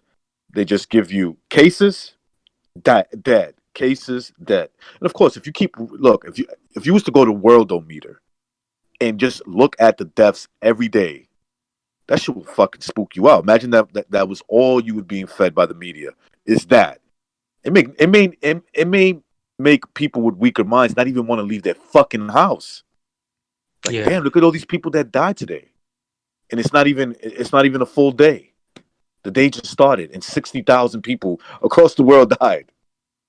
It's like, no, that's the way the world works. That's the way it does. People You know what I die. noticed? You know what I noticed with the UK government? Their statistics are different from. There is a body over in the UK called the Office of National Statistics. What the UK government is doing for their own stats, which goes to the news. Say if somebody is self-isolating at home and has died, the government can count them in the statistics as death from COVID-19, not even Yes, testing the individual, or a they're doing coroner that in not even America issuing a too. death certificate, which is outrageous. So obviously their figures are going to be vastly inflated, and there's a massive discrepancy between their figures and what the Office of National Statistics are doing, who basically register their figures when a death certificate has been issued and the coroner has attributed whatever has been the cause of death. So there's more And you want to accuracy know there. something? Corruption now that New York is like a big city like New York is shut down. You can hear everything. You can hear how much police activity is going on. You can hear the ambulance, the fire trucks, all that. And I got to tell you something. It's actually lower. Nice. It's actually lower than when it was when the city was actively running the way it was. Okay, I hardly hear anything at all. I still travel into the city because I still got to do. I'm considered an essential worker, right? So I still got to go into the city, and I'm telling you, I don't hear shit. I don't hear anything. Well, I'm hearing bad language right now coming from your mouth. That's what I'm hearing. But it's Oh, I'm interesting. sorry, Mr. BDA. I'm kidding. But it's interesting everything you're saying, guys. I mean, it's again. I just want to reiterate something here for the people in the chat room and everyone listening. I'm not telling you what to think. I'm not telling you what to believe. I'm asking questions because I'm a layman. I don't know who's telling the truth. I don't know how much truth is out there. So I don't know. I can only speak for myself in this situation in saying that I'm only asking questions and I'm looking at certain things that the mainstream media is doing that seem a little unethical, as they often are from the mainstream media. And it gets me thinking. That's all I'm saying. But again, I'm no doctor, I'm no medical expert, so don't take my word for it. I'm not I'll even give you sure one exactly. piece of misinformation that I commented on Precise's video. Right, Mhm. this is doctor, excuse me, and she said that she works in Brookdale Hospital, which is that's part of Brookdale's in Brownsville. Brownsville is a very poor section of Brooklyn. It's one of the most poorest sections, and she said something that basically was wrong. She said, no, it's affecting 30-year-olds. I've seen 30-year-olds even die from this. 30-year-olds, plural, meaning many. And these were people with no underlining health issues. And also, she said that she worked in the South Bronx. Well, that's wrong. And I can tell you why right off the bat. The South Bronx is considered in all of New York City, and I believe in all of New York State, and probably throughout the country, it's up there as the most cases of asthma, of people who have asthma. This is a fact. This is not an opinion, right? It is considered one of the highest areas where they have the highest population of asthma patients, people with asthma. I'm like, well, lady, you just said that about the South Bronx. Like, you're insane. And Brookdale, which is in Brownsville, you're insane because they have the same problems there too. I think the South Bronx is obviously probably a little higher than that area of Brooklyn. So that's one piece of misinformation that I heard with my own ears. Did you ever take into consideration that, first of all, you said 30-year-olds? I want to see that. I want to see how many of them died before I take your word for it. Did you ever take into consideration that these people died because they have upper respiratory issues and they would have normally died anyway? Okay, from a bad flu. A bad flu can kill someone with asthma. My daughter had asthma. She got the flu. This was many years ago. Not many, but like five years ago, and she almost died on me. Okay, from the flu, just from the flu. All right. So, did you ever take that into consideration? It doesn't seem like that. The statement she gave was very just just a very blanket statement, a very vague statement with no, with just like no caution of thinking this through. She just said it. Like, I work in the South Bronx. Yeah, one of the highest hit areas for asthma. And you're saying that these 30-year-olds died perfectly healthy from the virus. That's it. They just died from the virus. I don't believe you. That's what we call, like what they say here in Quebec, there's some fuckery going on, and it smells fishy. But listen, I didn't want to spend too much time talking on this because some people in the chat room are saying, do a second renaissance on this. We might do it. Yeah, we'll do it, but I don't think I'll be on because I don't know as much about this as you guys. And so I don't want to speak out of turn because, again, this is an issue that's got a lot of people concerned. And so, I will make it clear that it's just an opinion piece. It's an opinion show, but I might not be on. We'll see. We'll see what happens. But it's very interesting listening to your points of view, corruption and recognize, because it really does. You guys are well read in current affairs, and so it's interesting to see your take as opposed to what the mainstream media is saying out there right now. So with that being said, we do have to go. My stomach is rumbling here, and I'm starting to lose my train of thought. But I want to thank you guys for joining us. Really fantastic show. Always good, man. Corruption. I hope you come on more often. I always like his take on boxing and other stuff. Yeah, And, I was hoping to come on and talk a little bit about Wilder and Fury. man, we haven't even gotten. No, we listen, haven't I'm gotten really your sure that point of view of the fight. That's right.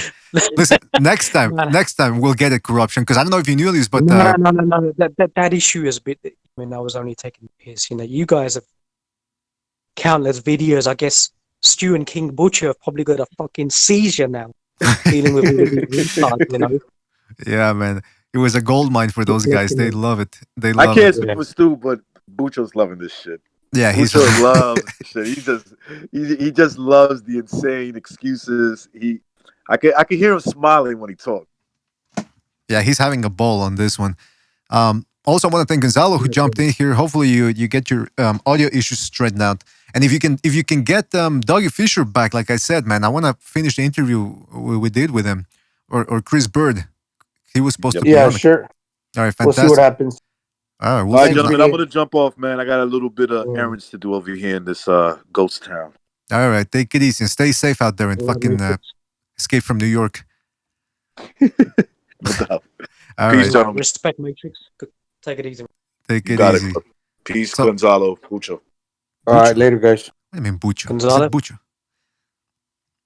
All right, so listen, I want to thank you, Corruption, for coming on and giving us your point of view on this whole thing. Especially even if it's on boxing, who cares? It's the boxing debate arena. We talk about whatever we want. I want to thank Stu as well. Recognize who was just here, Johnny Boy, Gonzalo, of course, Ring IQ who dropped by, El Dog as well. Who else, man? Hold on a second. I also want to thank everybody who. Oh, jeez, hold on a second. I'm putting the outro music here. Everybody who donated did the super chat as well. Chris K and Virtuoso. Thank you guys for that. Those contributions they make small contributions, big contributions. It doesn't matter. It takes us a good long way. Keeps the. Hold on a second. I gotta change a little music. All right, there we go. No, hold on. That's too dark, man. All right, there we go. A little jazz. Thank you guys for joining us. Really appreciate it. I want to give a shout out to Ralph Unreal. Oh, somebody just subscribed. Also, can't forget my co-host Bucho. I forgot about him. Want to give a shout out to the Fight Scout, Laith, Al, Eric Rosas, Actual Facts, Boxing Talk, Ace Santos, Ralph Unreal, Virtuoso, Joe Lopez, Overhand, Hawker Mustang, The Quags, shout out to The Quags, The Fight Scout, Amok PvP, John Doe, Chats, Ford Gallery, Transnational Inc., Bay Area making a comeback, James Walker, Original Organic Fitness, I'm sorry about that. Grievous was in here as well, shout out to Grievous, Jackson who called in as well, SSB28, Steve Smash. If I forgot anybody, guys, I'm sorry. I'm trying to go through the list here, but thank you to everybody who listened, everybody who contributed, everybody who was in the chat room. Philippe Courtois as well. The Quacks, John Gonzalez, shout out to John. Official Scorecard Boxing Science. Oh, he added the science now. Locotus. You know who you guys are. Thank you guys for joining us. Take it easy. Stay safe out there. And we'll see you on the next one. Take it easy, folks. Thank you for watching. I'm disappointed in every one of you. I'm sorry, I don't mean to offend you. I'm disappointed in every one of you. I kiss you on the mouth. No, I'm not cool with that. I'm sorry. One more time. I'm disappointed in every one of you. I mean, I'm dealing with degenerate animals. I'm disappointed in every one of you. Disappointed in every one of you. All right, come on. Honestly, I can't do it no more. I'm disappointed in every one of you. Then let me tell you why. It's gonna be all right, Nicky. Go ahead, shoot. He just killed a little fucking man. What are you going to do about it? You're happy because you got nothing. You don't got a thing. You're happy because you got nothing. Lomito! Got nothing. I want to get out. I want to get out of this rat hole. I want to get online. I need BDA Boxing.